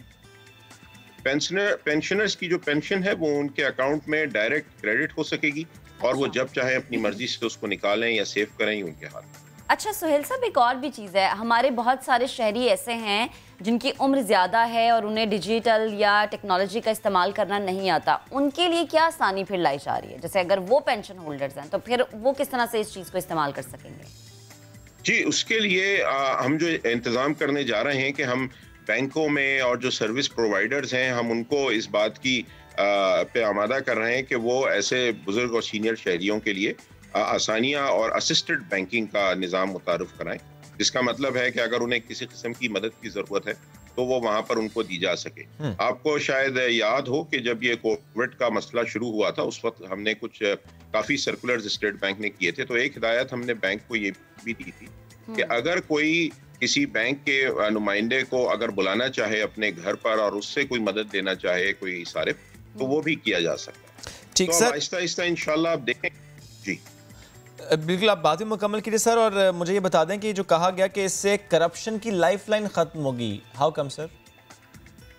देखिए कैश तो बुनियादी तौर पर कैश का इस्तेमाल ही अनडॉक्यूमेंटेड इकोनॉमी में होता है। जो डिजिटल ट्रांसफर या डिजिटल ट्रांजैक्शन जो भी शख्स करता है वो अपने आप को फॉर्मल इकोनॉमी के धारे में ला रहा हो, और इसीलिए आप देखें कि कैश को तरजीह वही लोग दे रहे होते हैं जो टैक्स नहीं देना चाहते या फॉर्मल सिस्टम से बाहर रहना चाहते। तो एक बार हम आसानियां पैदा करेंगे और हम सार्फिन को इस पर लाने पर मजबूर कर देंगे अपनी ट्रांजैक्शंस रास के निज़ाम पर, तो आप खुद देखेंगे कि करप्शन में इंशाल्लाह ताला कमी होनी शुरू हो। अच्छा सर, एक बात और बता दें, 2 रोज़ पहले जो वाक़या रिपोर्ट हुआ लाहौर से हैकिंग का, मैं उससे बारे में भी जानना चाह रहा हूँ कि रास्त का सिस्टम और इस तरह अकाउंट्स में पैसे, सर बहुत से ऐसे लोग जिनको इतना सिस्टम का समझ भी नहीं आएगा, क्या ये ख़तरा उनके लिए रहेगा? बिकॉज ज़ाहिर है लोगों के लाखों रुपए इस तरीके से गए हैं, क्या ये ख़तरा तो नहीं रहेगा? नहीं, देखिए इसको हमने बहुत ज़्यादा मुस्तहकम बनाया है, इसकी IT सिक्योरिटी और इसकी साइबर सिक्योरिटी पे बहुत ज़्यादा तवज्जो दी गई है। बल्कि रास्त जैसे निज़ाम जब बनाए जाते हैं तो उनकी एक बड़ा जो उनकी डिप्लॉयमेंट का हिस्सा होता है वो सिक्योरिटी को इंश्योर करना है। तो रास्त को हमने काफ़ी इसको महफूज रखा है और वक्तन फ़वक्तन हम इसमें इजाफा भी करते रहेंगे। आपको मालूम है कि हैकर्स जो हैं वो हर दिन एक नई कोई टेक्नोलॉजी लेकर आ जाते हैं, तो इंशाल्लाह हम उसका तोड़ करते रहेंगे, उसका एक सेपरेट प्रोग्राम हम चला रहे हैं। अच्छा सर, ये बता दें कि अभी भी बहुत से लोग हैं जो कि कन्वेंशनल बैंकिंग की तरफ जाते तो हैं, लेकिन वो ये चाहते हैं कि पूरे एतमाद नहीं नजर आते, पूरे एतमाद नजर नहीं आते, वो एटीएम यूज नहीं करते, वो चाहते हैं कि चेक के जरिए पैसे निकलवाएं। ट्रस्ट डेफिसिट तो है, इसको कैसे ओवरकम किया जा रहा है? देखिए, ट्रस्ट डेफिसिट की सबसे बड़ी वजह जो है ना, वो होती है आगाही का ना होना। जब लोगों को अवेयरनेस ना हो तो वो डरते हैं, कोई भी चीज हो, कोई भी नई चीज हो, उससे वो डरते हैं। तो अब अल्हम्दुलिल्लाह पाकिस्तान में देखें कि बहुत सारे लोग, दुकानदार और गवर्नमेंट के इदारे अब आहिस्ता आहिस्ता डिजिटल की तरफ मूव कर रहे हैं। तो जैसे जैसे लोग इस सिस्टम को इस्तेमाल करेंगे, उनका ट्रस्ट भी इंशाल्लाह बढ़ेगा। इंशाल्लाह। अच्छा सर, एक और चीज़ बताएं, जो बैरून मुल्क लोग रहते हैं, जो पाकिस्तानी हैं, वो भी बाहर बैठकर इस ऐप का हिस्सा बन सकते हैं? देखिए, बैरून मुल्क पाकिस्तानियों के लिए हमने जो स्कीम मुतारुफ कराई है, रोशन डिजिटल अकाउंट, आपने इसके बारे में नहीं होगा। रोशन डिजिटल अकाउंट जब वो बाहर के हमारे जो NRPs हैं वो खोलते हैं, तो उनको खुद ब खुद एक्सेस मिल जाती है अपने अकाउंट्स के थ्रू पाकिस्तानी पेमेंट सिस्टम। तो अब इसका तरीक़ाकार ये होगा कि जो बैंक्स हैं या ई मनी के प्रोवाइडर्स हैं या दूसरे प्रोवाइडर्स हैं, वो अपनी एप्स में रास्त का ऑप्शन आहिस्ता आहिस्ता ऑन करना। ये रास्त का एक प्रोग्राम है जो हम करेंगे, तो उस ऑप्शन के थ्रू बैरून मुल्क मुकीम पाकिस्तानियों को खुद ब खुद रसाई हो जाएगी रास्त। सर लेकिन अगेन आई आस्क, वो जो एंटी ट्रस्ट है, यानी ट्रस्ट डेफिसिट है डिजिटल पेमेंट्स को लेकर, NFC पेमेंट्स को लेकर, वो कैसे टैकल होगा सर? देखिए, वो टैकल इसी तरह से होगा, दो बातों से। एक तो हम सार्फिन को इस बात की कंफर्मेशन दें कि उनका पैसा महफूज है। और अगर खुदा ना खास्ता उनके साथ कुछ हो भी जाता है, क्योंकि हैकिंग आप देख रहे हैं पूरी दुनिया में बढ़ती जा रही है, तो उसके लिए एक लायबिलिटी अरेंजमेंट होता है, जिसके तहत जो उनके इदारे होते हैं वो इस बात के जिम्मेदार होते हैं कि अगर किसी की हैकिंग हुई है तो उसका नुकसान होगा। तो उसके साथ जब हम आगे जाएंगे, और आप देखें अब पाकिस्तान में, सॉरी मैं थोड़ी सी बात प्लीज कि जब आप देखेंगे कि इस वक्त भी आप पाकिस्तान में जो ई-कॉमर्स की हमारी ट्रांजेक्शन है, उस पर हमने इंटरनेशनल स्टैंडर्ड्स लगा दिए हैं, 3D सिक्योर्ड जैसे स्टैंडर्ड। हमारी कार्ड के ऊपर हमने EMV को पूरा कंप्लाई कर दिया है, जो एक बहुत ही ज्यादा मुस्तहकम एक स्टैंडर्ड है सिक्योरिटी का। तो हम सिक्योरिटी के स्टैंडर्ड्स को लगा रहे हैं, और ये जो रास्त का निजाम बना है, ये बना ही इंटरनेशनल स्टैंडर्ड्स के ऊपर। तो इंशाल्लाह उसको जब इस्तेमाल करेंगे तो दुनिया का ट्रस्ट आएगा हमारे। क्या रास्त के बाद टैक्स नेट में ज्यादा लोग आ पाएंगे सर, ऐसा होगा? देखिए, जो रास्त के थ्रू ट्रांजैक्शन करेगा, या फॉर दैट मैटर किसी भी फॉर्मल चैनल से ट्रांजैक्शन करता है, चाहे वो इवन चेक ही क्यों ना हो या कोई और निजाम क्यों ना हो, वो खुद ब खुद एक फॉर्मल सिस्टम में आ जाता है। और जो लोग डिजिटल को इस्तेमाल करते ही वो लोग हैं जो कि टैक्स पेयर्स होते हैं। ठीक है। अच्छा सर, एक और चीज बताएगा कि वो लोग जो बैंकिंग के निजाम से बाहर हैं, तो उनके लिए क्या होगा फिर? यानी उनका अकाउंट बनाया जाएगा या फिर उनके लिए कुछ अलग से सोचा है?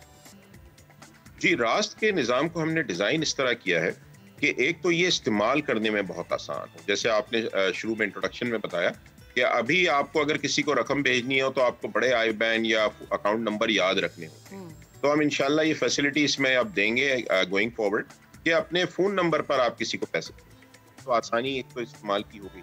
दूसरा ये है कि जो लोग जो बैंकिंग के निज़ाम का हिस्सा नहीं है, उनको इस बात की अब तरगीब दी जा रही है कि वो अपने अकाउंट्स खोलें या वॉलेट्स खोलें। बहुत सारे प्रोवाइडर्स आ गए हैं, तो वो अपने वॉलेट्स भी खोल सकते हैं और उसके थ्रू भी उनको वो कनेक्ट करेंगे। लेकिन ये बात आपकी बिल्कुल ठीक है कि इस निज़ाम का हिस्सा बनाने के लिए हम सबको मिलकर बड़ी कोशिश करनी पड़ेगी, और इसमें मीडिया का एक बहुत बड़ा रोल होगा, जो लोगों में इस बात की आगाही पैदा करे, उनकी एजुकेट करे कि कैसे वो अपने अकाउंट्स खोल सकते हैं और किस तरह से उनको इस्तेमाल। जी सर, ये बता दें कि ओवरसीज पाकिस्तानीज वो इस्तेमाल कर सकेंगे, और जो पाकिस्तान में रहने वाले सीनियर सिटीजन्स हैं, क्या वो इस्तेमाल कर सकेंगे? देखिए, ये रास्त के लिए हमारा ऑब्जेक्टिव है कि पाकिस्तान का हर शहरी, चाहे वो कहीं भी रहता हो, वो इसको इस्तेमाल कर सके।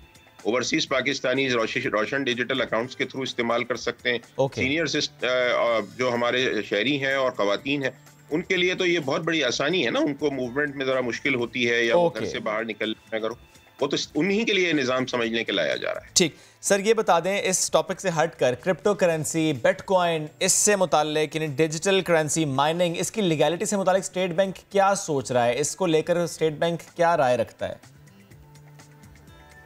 देखिए, इसके हवाले से ऑलरेडी सिंध हाई कोर्ट में एक पिटीशन सुनी जा रही है और हमने वहाँ पर अपना मुकम्मल जवाब दिया है। लेकिन मैं आपको फिर भी एक राय हमारी दे दूं कि हमने अपना जो सर्कुलर किया था और हमने आवाम के लिए एक एडवाइजरी इशू की थी। हमारे ख्याल में करेंसी जो है उसकी कोई अभी बुनियाद नहीं है, उसका कोई इशूअर का हमें पता नहीं कि कौन सा इस्तेमाल करा।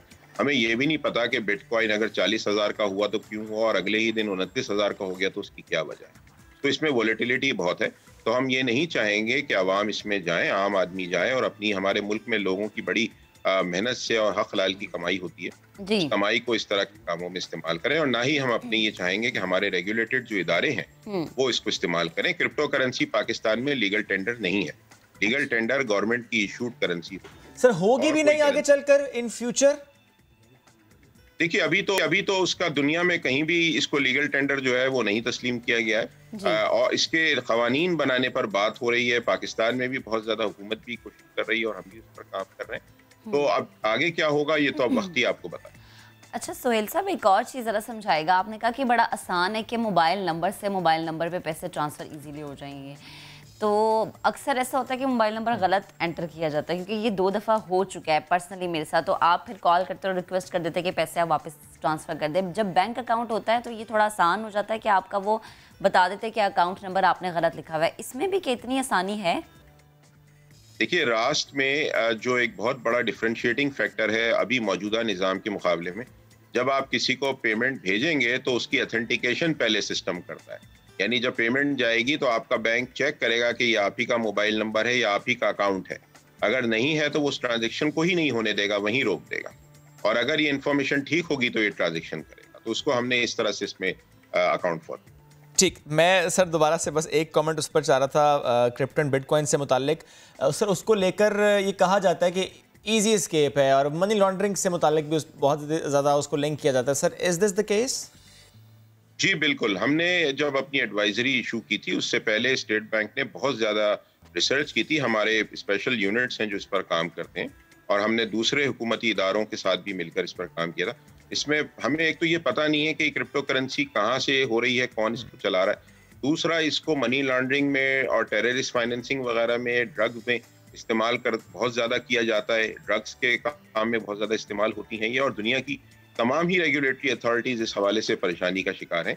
तो ये बहुत बड़ा खदशा है कि ये ड्रग्स वगैरह के काम में भी इस्तेमाल। ठीक, thank you very much. Sohail साहब साथ मौजूद थे और इससे मुतालिक हमसे गुफ्तगू कर रहे थे। हमें बढ़ना है फौरन से एक ब्रेक की तरफ।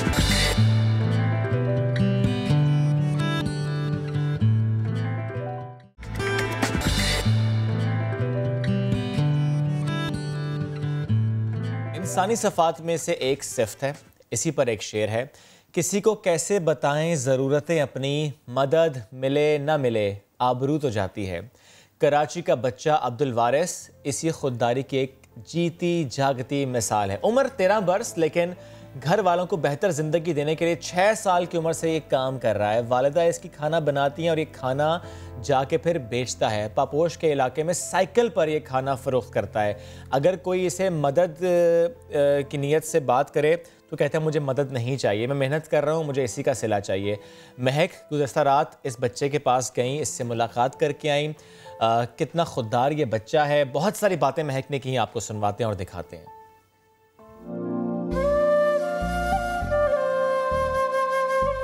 छोटा सा मैं एक बच्चा हूँ लेकिन काम करूँगा बड़े बड़े।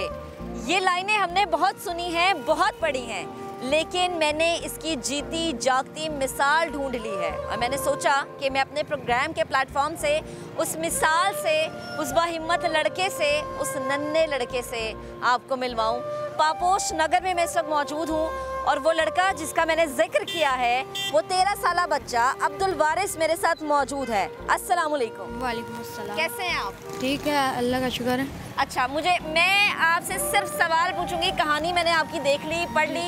मैं चाहूँगी मेरे नाजरीन को, हम चलते भी रहते हैं, वॉक भी करते हैं, और मैं चाहूँगी कि जितने लोग देख रहे हैं ना आपको मेरे प्रोग्राम के प्लेटफॉर्म से, उन सबको अपने बारे में आप खुद बताएं। आपकी एज 13 साल है? जी, एज जो है 13 साल है और मैं ये बेचता हूँ सामान। अच्छा, आपके सामान में मैंने देखा डोनट्स हैं, मैकरोनीज हैं। मुझे ये बताएं कि अम्मा बनाती हैं? जी, अम्मा बनाती हैं। कितनी बिक जाती हैं? सारा दिन नहीं, मैं रात को 8-9 बजे तक आता हूँ यहाँ पे। और फिर यहाँ से फारिग कब होते हैं? यहाँ से मैं फारिग हो जाता हूँ 1 बजे 1:30 बजे तक फारिग हो जाता हूँ, तो यहाँ से फिर मैं चला जाता हूँ। यहाँ से घर चले जाते हैं। अच्छा, ये कह रहे हैं कि 9:30 बजे रात को आते हैं। मुझे ये बताओ कि दिन में क्या करते हो? दिन में मैं दूसरी जॉब करता हूँ, मार्केट में जो करता हूँ, कपड़े का काम करता हूँ। अच्छा, दिन में मार्केट में होते हो।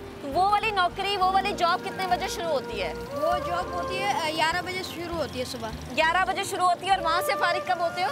वहाँ से मैं फारिग हो जाता हूँ 8 बजे तक फारिग हो जाता हूँ। 8 बजे ये बच्चा वहाँ से फारिग होता है, यहाँ 9:30 बजे पहुँचता है। वो कुछ ही वक्त मिलता है रेस्ट करने का, वो रेस्ट नहीं होता, वो ये अपने घर जाता है, माँ से चीज़ें पकड़ता है जो माँ ने बना के रखी हैं, और फिर पापोश नगर में आके उन चीज़ों को बेचता है, सेल करता है। मुझे बताओ बेटा, घर में कौन कौन है? घर में वालिद साहब हैं, वालिदा हैं और बहन भाई हैं मेरे छोटे। आप सबसे बड़े हो? वालिद साहब क्या करते हैं? वालिद साहब माजूर हैं। माजूर हैं। मुझे बताओ, ज़िंदगी में कुछ सोचा कि पढ़ना है, पढ़ के कुछ करना है, कुछ बनना है? जी मैंने जो है मदरसे पढ़ता हूँ और मुझे यही शौक है मदरसे पढ़ने का है। जो छोटे बहन भाई हैं वो क्या करते हैं? वो पढ़ते हैं या वो भी नौकरी करते हैं? नहीं, वो सबको पढ़ा रहा हूँ मैं। उन सबको आप पढ़ा रहे हो? कभी किसी ने कहा कि हम तुम्हारा बाजू पकड़ेंगे, तुमने अब नौकरी नहीं करनी, हम तुम्हें पढ़ाएंगे, हम तुम्हें लिखाएंगे? जी कहा। लेकिन मुझे नहीं करना, मुझे अपना ही मतलब करना है। मैं जो है ऐसे किसी से भी नहीं लेता मतलब हेल्प। दाढ़ी आप चेक करें इस बच्चे की कि 13 साल की उम्र में इसकी ये सोच है कि किसी की हेल्प नहीं लेनी, किसी का मोहताज नहीं बनना। हमारे प्लेटफॉर्म से वो तमाम बच्चे या वो तमाम बड़े जो हल्की सी बीमारी को ये समझ लेते हैं कि वो कमाने के लायक नहीं रहे, या वो उम्र देख के कहते हैं कि हम नहीं कमा सकते, दूसरों के मोहताज बन जाते हैं, उनको कोई मैसेज देना चाहोगे? जी मैं यही मैसेज देना चाहूँगा कि बस अपनी मेहनत से कमाओ और जो है अपनी मेहनत से खाओ, किसी का कभी मोहताज ना बने। अब मेरे ज़रा कैमरे की तवज्जुह से सबको बता दो अपने ब्रांड का नाम, जिस जगह पे ये डोनट्स बिकते हैं आप लेके जाते हैं। जी मैं ये पापोश में बहुत मशहूर यखनी वाले पेशावरी सूप वाला खिलाफत चौक पे यहाँ मैं बेचता हूँ, और इस जो ब्रांड का नाम है सुपर डोनट्स है का नाम है, ये सुपर डोनट्स नाम है। तो भाई इस ब्रांड को चमकाना आपने है, इसके डोनट्स खाने हैं, पापोश नगर में आए, इस बाहिम्मत बच्चे से मिलें, इसकी सोच देखें और इसकी सोच देख के सुन के अंदाज़ा लगाएं कि अगर हर शहरी की ऐसी ही सोच हो जाए कि ख़ुद कमाना है, ख़ुद ही अपने आप को आगे लेकर जाना है, किसी का मोहताज नहीं बनना, तो यकीनन हम तरक्की करने में किसी से पीछे नहीं रहेंगे। छोटा सा बच्चा है, उम्र इसकी है अभी खेलने कूदने की उम्र है, स्कूल जाने की, लेकिन वो साइकिल पर निकलता है और दिन भर रोज़गार कमाता है, दिन भर पैसे कमाता है, घर लेकर जाता है। जो भी इसके पास आए, जो भी इसके करीब आए, इसकी मदद करने की कोशिश करे, इसका हाथ थामने की कोशिश करे, वो चाहे रियासत हो, वो चाहे कोई इदारा हो, वो चाहे कोई इंसान, कोई इंडिविजुअल हो, ये इनकार करता है। वो कहता है किसी को अगर मेरी मदद करनी है तो मेरा सामान ख़रीदो, जो मैं बेच रहा हूँ वो ख़रीदो, मैं रोज़गार की तलाश में हूँ और रोज़गार जो मैं कमाऊँगा वही लेकर घर जाऊँगा, हाथ नहीं फैलाऊंगा, किसी से पैसे नहीं लूँगा। ख्वाहिश ज़रूर है पढ़ने लिखने की, लेकिन ख़ुद कमा कर पढ़ना चाहता है, अपनी जो ज़रूरियात हैं वो ख़ुद पूरी करना चाहता है, अपने वालिदैन का सहारा बन रहा है, अपने छोटे बहन भाइयों का सहारा बन रहा है, एग्ज़ाम्पल सेट कर रहा है उन तमाम लोगों के लिए जो ज़रा सी मुश्किल में घबरा जाते हैं। जॉब चली जाए तो घबरा जाते हैं कि अब क्या होगा, शायद ज़िंदगी ख़त्म हो गई। तो ये बच्चा उन्हें सिखा रहा है कि ज़िंदगी ख़त्म नहीं होती, सिर्फ हौसला ऐसा होना चाहिए और ख़ुददारी ऐसी होनी चाहिए, तो उसके बाद रास्ते खुद बन जाते हैं। जब बात हम कर रहे हैं इसकी, तो आपको खुद मिलकर इस शख्स से, इस बच्चे से कितना अच्छा लगा?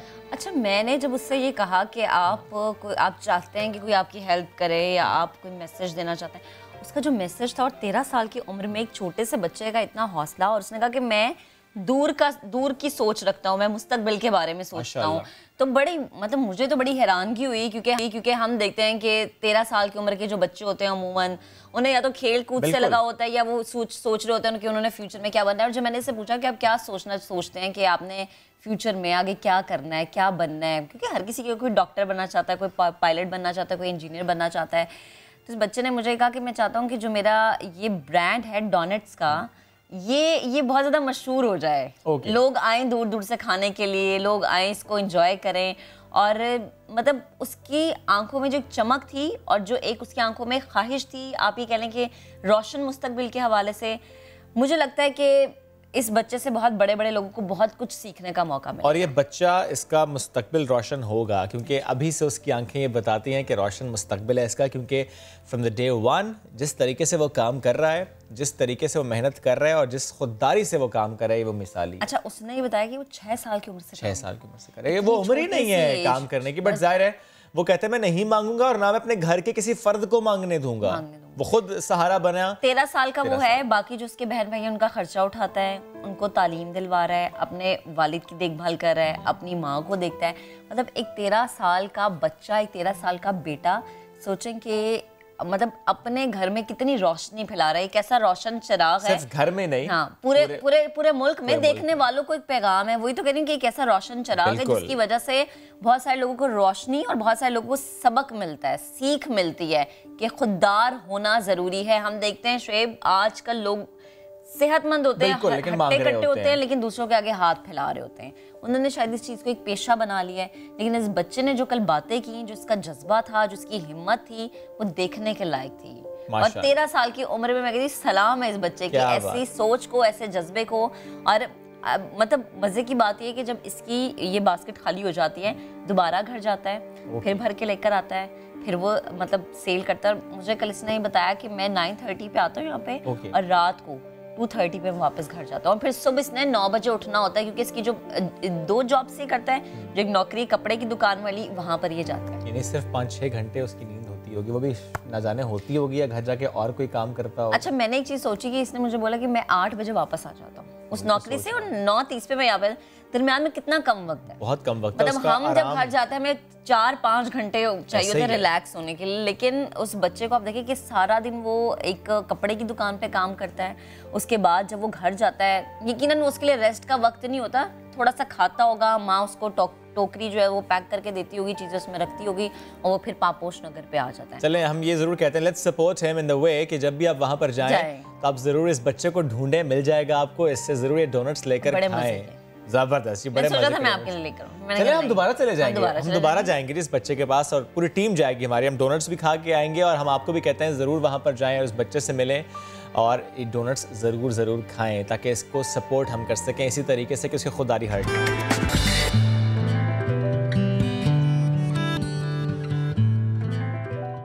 कराची का मशहूर बंस रोड, जहाँ के खाबे बड़े मशहूर हैं, वहाँ पर पहले होता ये था कि ट्रैफिक का बहुत ज़्यादा हुजूम होता था।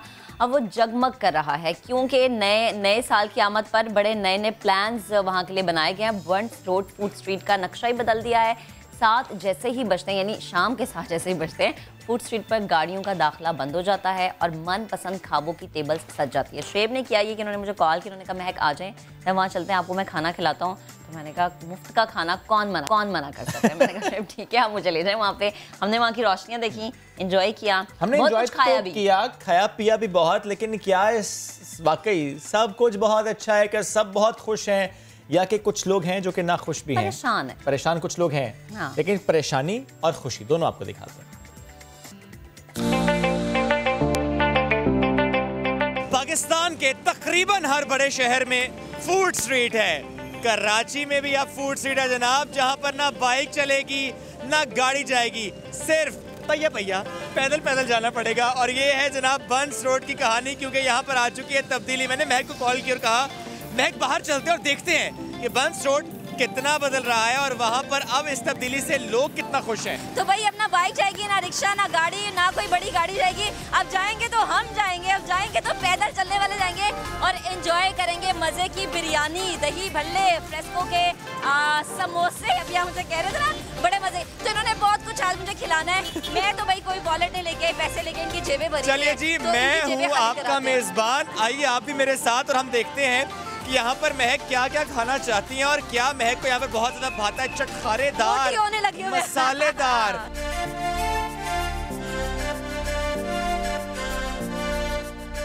देखते हैं कि आज महक को क्या पसंद आता है। मैं तो सोच रहा हूँ महक एपेटाइजर क्या होना चाहिए यहाँ पर, जरा बताइए। देखिए मैं थोड़ा सी बर्गर वाली चीजें खाती हूँ तो अब आप यहाँ पे तो आते रहते हैं। देखिए यहाँ पर कोई सैंडविचेस मेरा ख्याल नहीं मिलेंगे। यहाँ पर आपको मिलेगी बिरयानी, यहाँ आपको मिलेगी निहारी, यहाँ आपको मिलेंगे पाए, यहाँ आपको मिलेगी हलीम, कबाब मिलेंगे। अच्छा, कबाब की क्या वैरायटी मिलेगी? रेशमी कबाब हो, चंदन कबाब हो, फ्राई कबाब हो, जो कबाब। नाम इन्होंने। मीठे में क्या मिलेगा? देखिए मीठे में आपको यहाँ पे मिलेगी जलेबी, मीठे में आपको यहाँ पर मिलेगी खीर मिलेगी, गुलाब जामुन मिलेगी, बहुत कुछ मिलने वाला है जनाब। मतलब मैंने ये सोचा था कि मैं शाम को जो मेरी हेल्पर ने खाना बनवाया है वो खाऊंगी, लेकिन शेफ ने आज जो है एक तरह से मेरी ईद करवा दी है। कॉल की, मैंने मुंह भी नहीं धोया, मास्क लगाया, हाथों में ग्लव्स, मैंने बाहर आ गई। मैंने कहा चलो यार फूड स्ट्रीट चलते हैं, आज कराची की फूड स्ट्रीट एंजॉय करते हैं। तो जनाब फूड स्ट्रीट के अंदर हम आ चुके हैं और हमने देखा कि यहाँ पर जो कनेक्टिंग रोड्स हैं उन्हें भी बंद कर दिया गया है। यानी जो SOPs जो बातें की जाती शेफ उस पर मुकम्मल तरीके से अमल दरामद है। यहाँ की फैमिलीज़ के लिए, यहाँ पे जो दुकानदार हैं उनके लिए भी बड़ी अच्छी बात है ये, और वो भी मुझे कुछ मुतमईन नज़र आ रहे हैं। तो जैसे मैं यहाँ पे सबसे पहले मेरी नज़र पड़ी मछली पे, मुझे बड़ी पसंद है। हाँ मुझे बड़ी पसंद है, सर्दियों में बिकती भी बहुत है, खाई भी बहुत जाती है। शेफ मछलियों के हवाले से माहिर समझे जाते हैं, मैंने माहिरीन ने मछली बना दी है। बताइए ये क्या है? अच्छा ये तो है जी फिंगर फिश। ये क्या है? ये है पापलेट, गोल्डन पापलेट और ब्लैक पापलेट, दंदिया भी है और मुश्का भी है। अच्छा जब इन्होंने मुझे कहा ना इधर मुश्का भी मिलेगी तो मेरे मुंह से अनुष्का निकल गया था। कोई नहीं होता है जिन्हें नहीं पता होता नाम इस तरह की चीजों के, उनके मुंह से निकलता है। आप जो भी कह लें, बहरहाल एनीवेज़ मछली के जो शौकीन है उनके लिए कराची में ज़ाहिर है कुछ ही वीक्स होते हैं कि सर्दी में ज़्यादा खाई जाती है। अब चूंकि हम बात करें मछली की तो क्यों ना बात करें जो मछली को फ्राई कर रहे हैं, ताज़ा मछली बना रहे हैं, इसलिए कि जो ये लोग यहाँ पर आज आएंगे वो ताज़ा मछली खाकर जाएंगे। वो कितना खुश हैं कि अब ट्रैफिक नहीं आ रही और लोग यहीं पर बाहर बैठे खाएंगे, तो उनके लिए कितनी अच्छी बात है। अस्सलाम वालेकुम जी। वालेकुम सलाम सर। कैसे हैं आप? अल्हम्दुलिल्लाह सर। सर मुझे ये बताएं कि कितने सालों से आप यहाँ पर काम कर रहे हैं? यहाँ 30 साल से काम कर रहा हूँ। 30 साल से माशाल्लाह। सर 30 साल में पहली बार हुआ है कि ट्रैफिक के लिए रोड को बंद कर दिया गया है, लोग पैदल आएंगे खाएंगे, कितना अच्छा है ये सबसे अच्छा है सर। ये सुबह सिंह का बहुत बहुत शुक्रिया है, इनने पहली दफ़ा बहुत अच्छा काम करा है माशाल्लाह। अभी सुकून है आवाम को। अब उतारते हैं मास्क और देखते हैं कि ये फिश है कैसी। प्लीज चलें पहले मैं ट्राई कर लेती हूँ, और मुझे तो बड़े मजे की लग रही है ये। क्या बात है, क्या बात है। जनवरी का महीना है, कराची में ठंड है और खा रहे हैं फिश। कैसी लगी आप बताएंगी? मेरे मुंह में है बोलने वाले शेफ बोलेंगे, मैं खाती हूँ शेफ बोलते हैं। बहुत मजे की है, ज़रूर आए ट्राई करें। और इसके साथ चटनी जो है ना वो कमाल है। अच्छा मैंने महक से कहा गाजर का हलवा खाते हैं, कुछ गर्मा गर्म मीठा खाते हैं। महक ने कहा नहीं भाई हम खाएंगे कुल्फी, तो मैं मान गया। अब मैं खा रहा हूँ कुल्फी और महक सोच रही थी कि जरा देखी कौन कौन सी और कुल्फियाँ इनके पास। बिल्कुल, और इनके पास बहुत सारी कुल्फी हैं, ठीक है। यहाँ से तो नाम समझ गए कि वहाँ से बताती हूँ। तो जनाब स्टिक कुल्फी है, मटका कुल्फी है, मटका कुल्फी फ्लेवर है, मटका कुल्फी जंबो भी है, खीर का जोड़ भी है। तो भाई साहब मेरे साथ मौजूद है, इनसे पूछ लेते हैं भैया सर्दियों में कितनी बिक्री होती है? सर्दियों में तो काम स्लो है, वैसे हमारा गर्मियों में काम ज़्यादा होता है। ज़्यादा होता है, ठंडी कुल्फी लोग गर्मियों के मौसम में खाने आते हैं, गर्मियों में खाते हैं ज़्यादा। अच्छा मुझे बताओ कि अब हुआ ये कि यहाँ पर गाड़ियाँ और बाइक्स जो है उनका आना बंद कर दिया, ठीक है। 7:30 बजे के बाद ना गाड़ी होगी ना बाइक होगी, तो कुल्फी कैसे बिकेगी? तो बताओ कि लोग ज़्यादा खाने आ रहे हैं या कम खाने आ रहे हैं? अभी तो कुछ फिलहाल पता नहीं चल रहा। क्या पता नहीं? नॉर्मल ही है अभी काम, अभी नॉर्मल है। अच्छा पता क्या नहीं चल रहा कि क्या होगा आगे, क्या होगा चल ज़्यादा होगा काम या कम होगा। अच्छा वैसे बताओ कि ये जो स्टेप लिया गया है कि यहाँ पर ना बाइक होगी ना गाड़ी चलेगी 7:30 बजे के बाद, इसको किस तरह से देखते? सही है वैसे ये तो। किस लिहाज से? सफाई सुथराई हो रही है इससे। हो रही है सफाई सही हो रही है, गाड़ियों की मट्टी वट्टी सब खत्म हो रहा है इस वजह से। अच्छा पहले क्या माहौल होता था? पहले तो वही गाड़ियाँ आती थी, लोगों को भगाना पड़ता था हमारे को कि उनके पास जाए। अब लोग खुद आ रहे हैं इधर।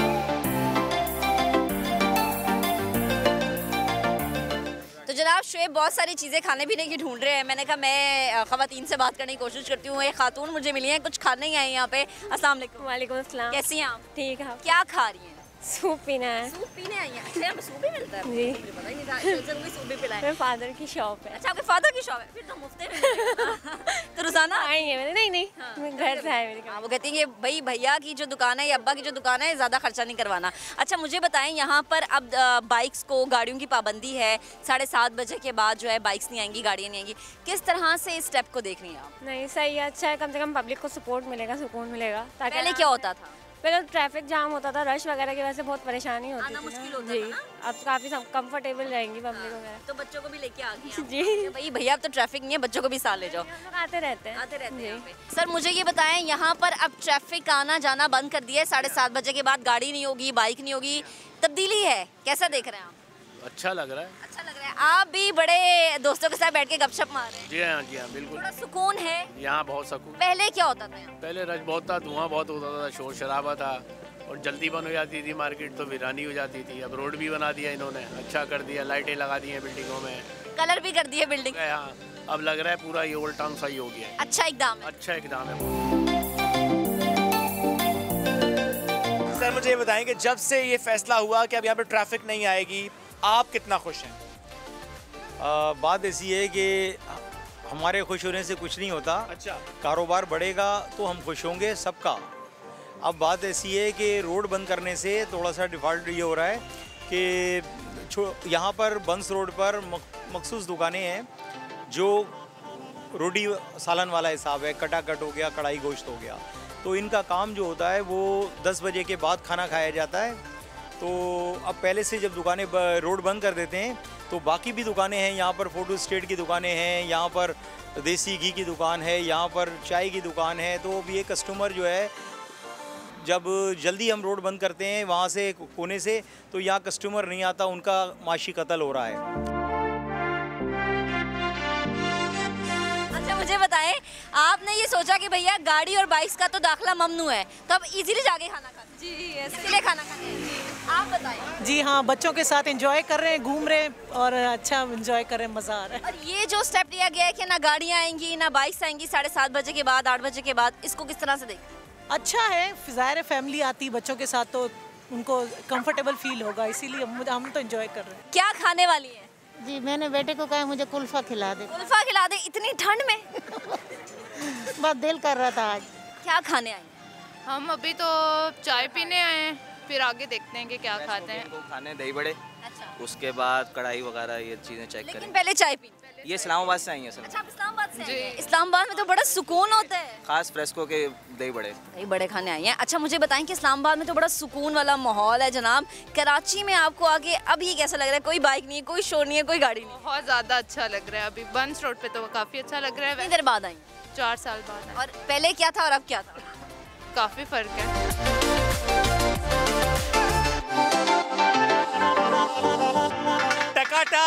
टकाटक यहाँ पर बन रहा है जनाब, यानी आप जो भी सोचे कि आज मुझे ये खाना है वो आपको बंस रोड पर मिलेगा। तो जो बना रहे हैं थोड़ा सा उनको डिस्टर्ब करते हैं। अस्सलाम वालेकुम।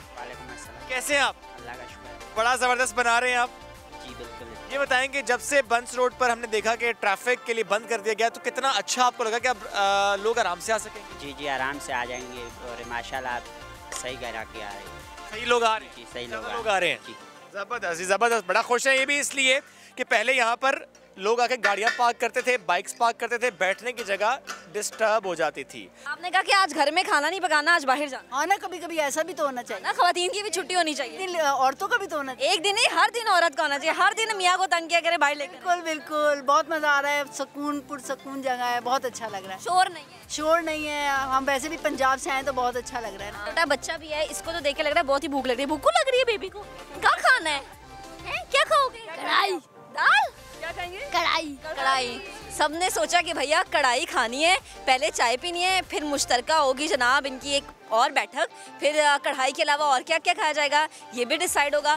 तो खवातीन, बच्चे, बड़े सब सुकून में हैं कि यहाँ पर गाड़ियों का दाखिला ममनू है 7:30 बजे के बाद, बाइक्स नहीं आ रही हैं यहाँ पर। तो वो इस हवाले से रिलैक्स है कि जब वो सड़क पे बैठ के खाना खा रहे हैं तो शोर, धुआं, वो जो हॉर्न की आवाज़ें होती है जो आपको अक्सर इरिटेट करती हैं, तंग करती हैं, अब वैसा कुछ नहीं होगा। अरे महक छोड़े और मेरे साथ हैं, बड़े जबरदस्त जगह मैंने ढूंढ लिया। महक को मैं लेकर जा रहा हूँ, क्या जबरदस्त खुशबू वहाँ से आ रही है, वहाँ लेकर जाएंगे। क्या खिलाने? महक वहाँ पर निहारी बन रही है बड़ी जबरदस्त। अच्छा। और मैं सोच रहा हूँ आप खाते निहारी। चले भाई, हम निहारी खाने जा रहे हैं, कैमरा हमें फॉलो करेगा। अभी हमारा पेट भरा नहीं है, साथ रहिए, पूरी बंस रोड का टेस्ट आपको हम पूरे कराची के जितने भी खाबे शेफ ने सोच लिया कि आज मुझे खिलाने हैं, मोटा करके लेके जाना है। और आप देखिए हाउ ब्यूटीफुल इज दैट कि अब सुकून से लोग वॉक करते हुए एक भैया जो बाइक पर इनको पकड़ लेते हैं, इनको पकड़ लेते हैं, पूछते हैं बाइक पर क्यों आए। अस्सलाम वालेकुम। खाना खाने के लिए। अस्सलाम। खाना खाने बाइक पर क्यों आए? बाइक तो बंद हो गई। असल सामने मेरी रिहाइश है तो उसी वजह घर जा तो आप पैदल आ सकते हैं। तो पैदल आ सकते हैं, बस में आ गया। अभी घर भी तो जाना है, आपको पता। अब अगर आगे से जाने ना दिया क्या करेंगे? तो गाड़ी यहीं खड़ी कर देंगे, फिर क्या करें? जरा सुकून है ना गाड़ी खड़ी करके। आपका घर यहाँ से बंस रोड क्रॉस करने के बाद है? ये सामने फ्रेस्को चौक के साथ है। तो फिर तो आपको किसी और तरफ से आना चाहिए। वो पीछे से रास्ते सारे ब्लॉक हुए थे। अच्छा, ये मसला और परेशानी है। परेशानी तो हमारे जो तकरीबन हम यहाँ के रहने वाले, हमें ये काफ़ी परेशानी हो गया। आपको लगता है ये बंद करना रोड ठीक नहीं है? मैं तो गवर्नमेंट सिंध से अपील करता हूँ कि अगर ये कोशिश करे कि फूड एरिया का तो इसको दे दिया, लेकिन कोशिश ये करे कि हम जो यहाँ के रिहायशी हैं हमारे लिए भी कोई मुतबादिल रास्ता ऐसा हो कि हम, क्योंकि हमें अक्सर रात के टाइम पे भी मैंने हॉस्पिटल जाना तो मुझे बड़ी परेशानी हुई है। बहुत वैलिड पॉइंट है कि रिहायशी एरिया भी है, यहाँ पर लोग रहते हैं। अक्सर मरीज ऐसे हैं यहाँ पे जो बेचारे एजिड है, और वहाँ पे हम उनको ऐसा है कि हम बाइक पे लेके आ जा सकते हैं, बाकी हमारे पास और कोई मुतबादिल नहीं है। क्योंकि मैं अभी मेरे पड़ोस में रहते हैं, वो रात को बेचारे कंधे पे उठा के अपने वालिद साहब को लेकर आए। वो शुगर के मरीज थे, उनकी शुगर 600 पे आ रही थी, तो वो यहाँ से लेकर भी खुद सोच लें कि तकरीबन 10 मिनट का रास्ता है, वो कंधे पे उठा के लेके। सोचना चाहिए कि मुतबादिल क्या है, क्योंकि जो यहाँ पे लोग रहते हैं उनका ख्याल रखना है, तो रिहायशी इमारतें भी हैं, जनरल रीजंस हैं। फिर अवाम अगर खुश है तो इससे आसे परेशान भी है। फूड एरिया का तो उनको ये दे दिया, लेकिन कम से कम इनको यहाँ के रिहायशियों से भी पूछ लेना चाहिए था कि हमारा यहाँ मुतबादिल क्या है। हमारा मुतबादिल तो इन्होंने ये रास्ता पूरा बंद कर दिया।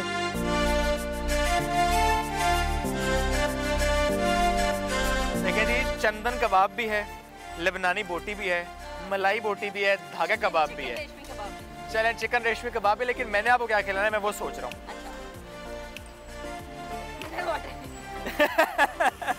यार इनका जो है ना मलाई बोटी, चिकन मलाई बोटी जी ट्राई करते हैं कि कैसी है। यार किसी को भेजिएगा।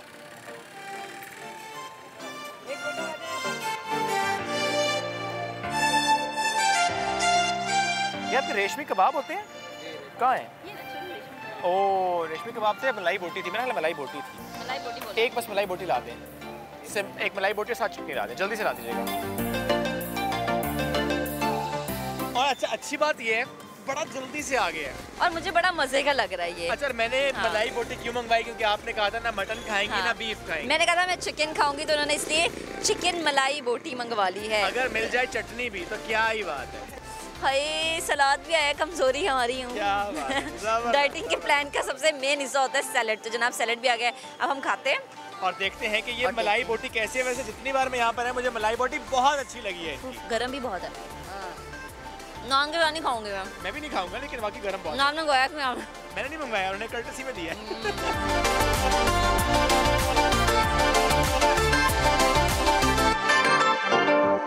कहते थे पहले पेट पूजा फिर कम दूजा, हमने काम भी किया, पेट पूजा भी की, और अब मजेदार चाय। वाओ, कराची में कश्मीरी चाय। अरे वाह भाई वाह, कश्मीरी चाय और जबरदस्त मजा भी लग रहा है। और जनाब ये लग भी रही है कि ये कश्मीरी चाय की तरह ही है। शेब आपने पी ली है?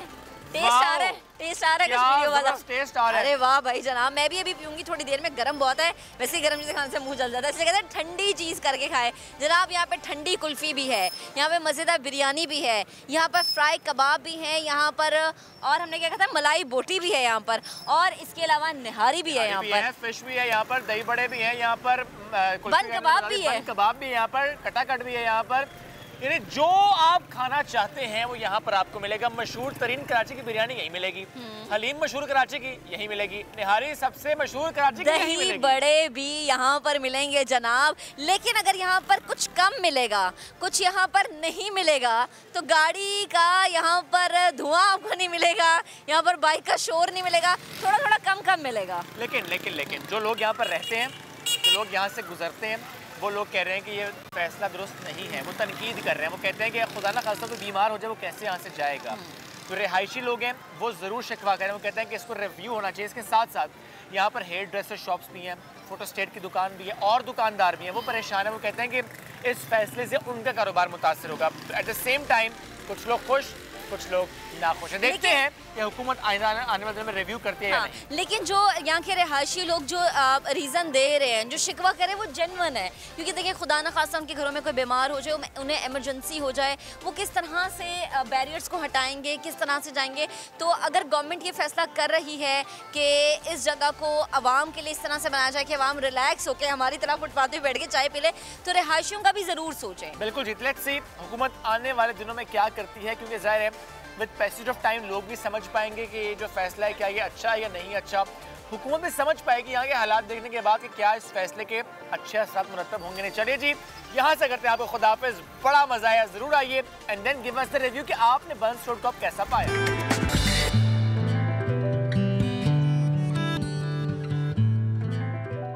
Welcome back. अब एक ऐसी नौजवान लड़की की हम बात करते हैं जिसमें बहुत सारी खुसूसियात हैं, बहुत सारी खूबियाँ हैं। कोहपेमाई, हवाबाजी, मेकअप, परफॉर्मिंग आर्ट्स, निज़ाबाजी तक वो क्या काम है जो फातिमा नहीं कर सकती। म्यूज़िक ये बजा सकती हैं, जहाज़ ये उड़ा सकती हैं, स्कूबा डाइविंग ये कर सकती हैं और मुसव्वरी इनको आती है। घुड़सवारी भी कमाल की करती हैं। खालों पर खताती का हुनर भी नहीं आता है। ताइक्वांडो और साइकिलिंग पर भी उबूर हासिल है। तैराकी और नेज़ाबाजी भी करती हैं। पोलो भी ज़बरदस्त खेलती हैं जनाब, और फिजियोथेरेपिस्ट भी हैं। अब अगर कोई इतना कुछ कर सकता है और इतना कमाल का हो, इतना फ़न उसके अंदर हो, इतना हुनर उसके अंदर हो, तो ये कैसे मुमकिन नहीं है कि वो हमारा गेस्ट ना हो, नए दिन का मेहमान ना हो। बिल्कुल ये हो नहीं सकता। That is the reason Fatima Nasir is with us today. Fatima, good morning. अस्सलाम वालेकुम। वालेकुम सलाम, कैसी हैं आप? ठीक ठाक, अल्लाह का शुक्र है। अल्हम्दुलिल्लाह। Fatima, you are very energetic माशाल्लाह। जितनी वीडियोस आपकी हमने देखी और जो तस्वीरें हमने देखी वो देखने के बाद हम सब घबरा गए कि कोई ऐसा काम है फातिमा जो रह गया हो। काफी ज्यादा रहते हैं अभी भी। Really? चलें वो हमें जरा बता दें कि अभी ये करना बाकी रह गया है। फिर हम उस पर आएंगे कि जो आपने किया वो कितना चैलेंजिंग रहा। पैराग्लाइडिंग रहती है, टोट ग्लाइडिंग रहती है, paratrooping, I mean sky games are still left. Wow, चले जी, ये तो वो चीज़ें जो वाकई हम सोचते ज़रूर हैं, थोड़ा सा डर जाते हैं, घबरा जाते हैं कितना निकल जाएगा अगर हमने ये सोच लिया करना है हमने। अच्छा Fatima, what was the difficult thing that you have done in all this? In all this, you mean all the sports that I've done? Yes. I don't think कोई ऐसी चीज थी जो मुझे इतनी ज्यादा डिफिकल्ट लगी कि अच्छा चले, फिर मैं ये कह देता हूँ कि फिर मैं सवाल उससे करता हूँ जो कि मुझे लगा कि ये सबसे ज्यादा चैलेंजिंग रहा होगा या मुश्किल रहा होगा, या आपको लगता है कि ये आपके लिए मुश्किल होगा? मुझे हाँ, क्योंकि यू बीइंग अ गर्ल तो मैं ये समझता हूँ कि शायद ये लड़कियों के लिए बहुत ज्यादा चैलेंजिंग रहा होगा। माउंटेनियरिंग, तो उसको ज़रा समझने की कोशिश करते हैं कि फातिमा ने कब ये सोचा कि मुझे माउंटेनियरिंग सीखनी है, फिर उसके लिए आपने क्या किया, क्या प्रोफेशनल ट्रेनिंग आपने ली, वो कितनी चैलेंजिंग रही, उसमें कितनी बार फातिमा ने ये सोचा, या वैसे तो मुझे उम्मीद है आपने नहीं सोचा कि मैं नहीं कर सकती, आपने सोच ले करना तो है, तो ज़रा उसकी कहानी सुनाए। After all these sports, I'm very much into extreme sports. तो उसके बाद मेरे कुछ फ्रेंड्स हैं जो माउंटेनियरिंग में थे और उनसे इंस्पायर होके, and then my father telling me his past stories about Siachen inspired me more towards mountaineering. तो मैंने इसके लिए ढूंढा पाकिस्तान में जो बेस्ट इंस्टीट्यूट है, जो चगोरी इंटरनेशनल माउंटेनियरिंग इंस्टीट्यूट है। अच्छा। फिर वहाँ से जो उनके इंस्ट्रक्टर्स हैं वो भी कैल इंटरनेशनली सर्टिफाइड हैं। So I had to go and I had to do this. I found my way towards it. मैं गई और मैंने इस सारे कोर्स को आई थिंक 3 दिनों में मैंने 2 लेवल्स इकट्ठे किए हैं। 2 लेवल्स एक साथ किए आपने? 3 दिन। यस। फातिमा ये बताएं, डर नहीं लगा? ये बताएं जरा, वो 3 दिन की रूटीन क्या थी और इन 2 लेवल्स से मुताल्लिक भी बताएं। पहले तो वहाँ पे टेम्परेचर बहुत ज़्यादा यानी लो था, बहुत ज़्यादा, -10 -12 दिन में जा रहा होता था टेम्परेचर। फिर उसके बाद सुबह उठना, ठंडे पानी से जाके मुँह धोना, फिर you have to go with it. उसके बाद आप सुबह 8 बजे नाश्ता करने के बाद हम लोग 10 बजे तक सारी अपनी इक्विपमेंट वगैरह रैप अप करके जाते थे ग्लेशियर्स में सीखने, जो भी हमारे सर ने हमें सिखाया, सर राजपूत जो हैं, जाहिद राजपूत। उसके बाद वहाँ पे टेम्परेचर यानी वेदर एक चीज़ है, और दूसरा आपने जो वहाँ पे हेक्टिक एक्सरसाइज करनी है या जो उसका प्रोसीजर है माउंटेनियरिंग का, हर एक स्टेप सीखना, हर लेवल को यानी उसके मुताबिक करना, तो ये काफ़ी कह लो उस वक्त मुश्किल भी लग रहा था और हेक्टिक भी था। क्योंकि मैंने लेवल 1 की भी सारी उनकी डिटेल्स जो थी वो की हैं, और उसके बाद मुझे दोबारा जाके लेवल 2 के भी सारे करने पड़े टास्क जो हमें दिए गए थे।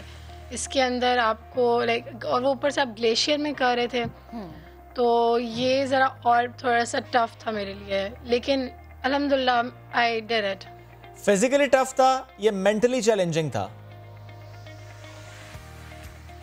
इंसान कभी भी ना फिजिकली फेल नहीं कर होता, वो सिर्फ अगर फेल होता तो वो मेंटली होता है। Very true. तो ये दिमाग में रखते हुए जब मैं वहाँ पे ट्रेवर्सिंग कर रही थी, जो कि आपको ग्लेशियर क्रॉस करना होता है या तो आइस एक्स के साथ या तो हाथों के साथ, दोनों लेवल्स में, तब वहाँ पे एक पॉइंट था जहाँ पे मैं थक गई थी and I was about to give up, but then I was like this is not me giving up, it would be only my head, it's in my head कि मैं थक गई हूँ, मैं नहीं कर सकती, ये सारा मेरे दिमाग में। तो उस अगर आप अपनी मेंटल कैपेसिटी को ओवरकम कर लो ना, कि आप उसको और बढ़ा दो कि आप कर सकते हो, तो इससे आपकी पावर और बढ़ जाती है। इसी तरह मैंने अपने जो कोर्सेज जहाँ मुझे मुश्किलात फेस करने को मिली, मैंने अपने आप को मोटिवेट किया and I had to you know go over it कि नहीं इट्स ओके, कर सकती हूँ मैं। सही। अच्छा फातिमा, इतनी सारी चीज़ें आपने की, अभी इतना सारा कुछ करना बाकी रह गया है, इसमें से कोई एक चीज़ होती है जिसका बार बार दिल करता है करने को, अच्छा मैंने ये फिर करना है, ये फिर करना है, बार बार ये चीज़ करना, जो बहुत ज़्यादा पसंदीदा, जैसे खाना होता है बार बार हम बनाते हैं, बहुत पसंद होता है, जैसे कोई एक चीज़ जो बार बार करने का दिल करता हो?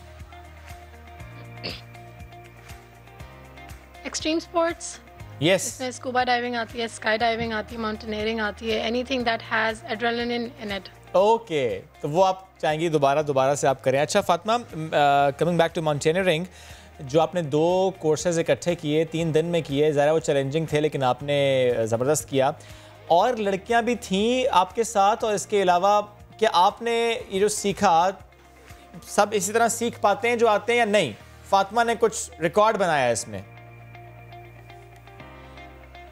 मेरे साथ और वहाँ पे लड़कियाँ नहीं मौजूद थी। मैं थी, मेरा छोटा भाई था और बाकी कुछ लम्स के स्टूडेंट्स थे। So you were the only girl? कुछ लोकल स्टूडेंट्स थे। Yeah, I was the only girl over there and I was the only one doing both levels at the same time. Okay. और उसको yeah. तो फिर आपके instructors की तरफ से डेफिनेटली कुछ ना कुछ तो आपके बारे में कहा गया होगा जब आपने दोनों लेवल्स कर लिए, because you were the only girl और you were the only one जिसने 2 लेवल्स एक साथ किए। I was the only one who did both levels at the same time, और मेरे इंस्ट्रक्टर जो हैं जाहिद राजपूत, उन्होंने मेरे सर्टिफिकेट पे लिखा है विद ऑनर, ठीक है, यानी मुझे ऑनर के साथ मुझे सर्टिफिकेट दिया, मेरे लिए बहुत बड़ी बात है एक्चुअली। माशाल्लाह। अच्छा फातिमा, अगर इन चीज़ों से हट के थोड़ी किचन की बात कर लें, हाँ, ख़वातीन या लड़कियों के बारे में हमेशा एक ही बात होती है, अच्छा ये तो बाहर के बहुत काम कर लिए, अब ज़रा ये बता दो कि भाई अमूरे खानादारी, हाँ किचन में क्या था अमूरे खानादारी, तो मुझे बताएं खाना शाना बनाना आता है?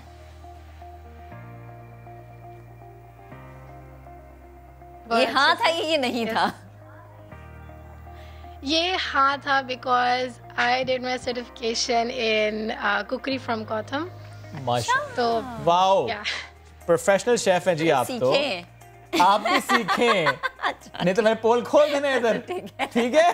अच्छा ये फातिमा मुझे बताएं सबसे अच्छा खाना क्या बना लेती है? जिसको खाना बनाना आता है वैसे सबसे पहले ये पूछती हूँ कि सबसे अच्छा खाना क्या बनाते हैं जी आप?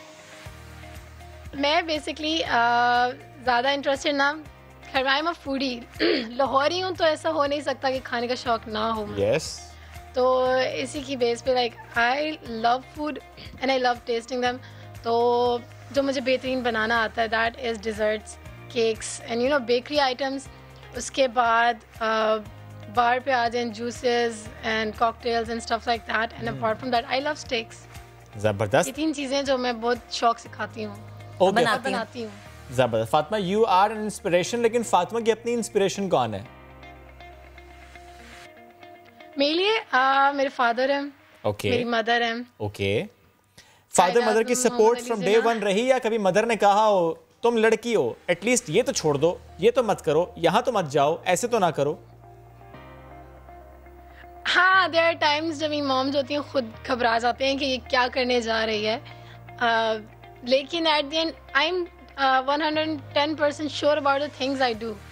तो eventually I do them. I just you know parents को कॉन्फिडेंस में लेने की बात होती है, और इवेंचुअली मामा अगर मना करती भी है ना कि ना करो ये हो जाएगा, देर जस्ट अफ्रेड कि मैं अपने आप को चोट ना लगवा लूँ, क्योंकि मेरे काम इतने ख़तरनाक होते हैं जैसे पोलो, ठीक है, देन फायर ब्रीदिंग या फिर माउंटेनियरिंग एंड देन साइकिलिंग लंबे रूट्स पे, तो मैं इनको कॉन्फिडेंस में ले लेती हूँ इसलिए, क्योंकि मुझे पता है मैं क्या कर रही हूँ। सही है, ठीक है, thank you so much Fatima, आपने इतनी अच्छी इतनी प्यारी प्यारी बात, और बहुत सारे लोगों के लिए आप एक मिसाल हैं और इंस्पिरेशन भी हैं आप, और जनाब इसके साथ साथ मैं ये कहूँगी सुपर वुमन है। और महक ने सोच लिया, महक भी माउंटेनियरिंग करेंगी, महक भी जाएंगी जी, महक कोहे पे माई करेंगी, फिर हम वीडियो शेयर करेंगे। कुछ भी नहीं सोचा शेयर।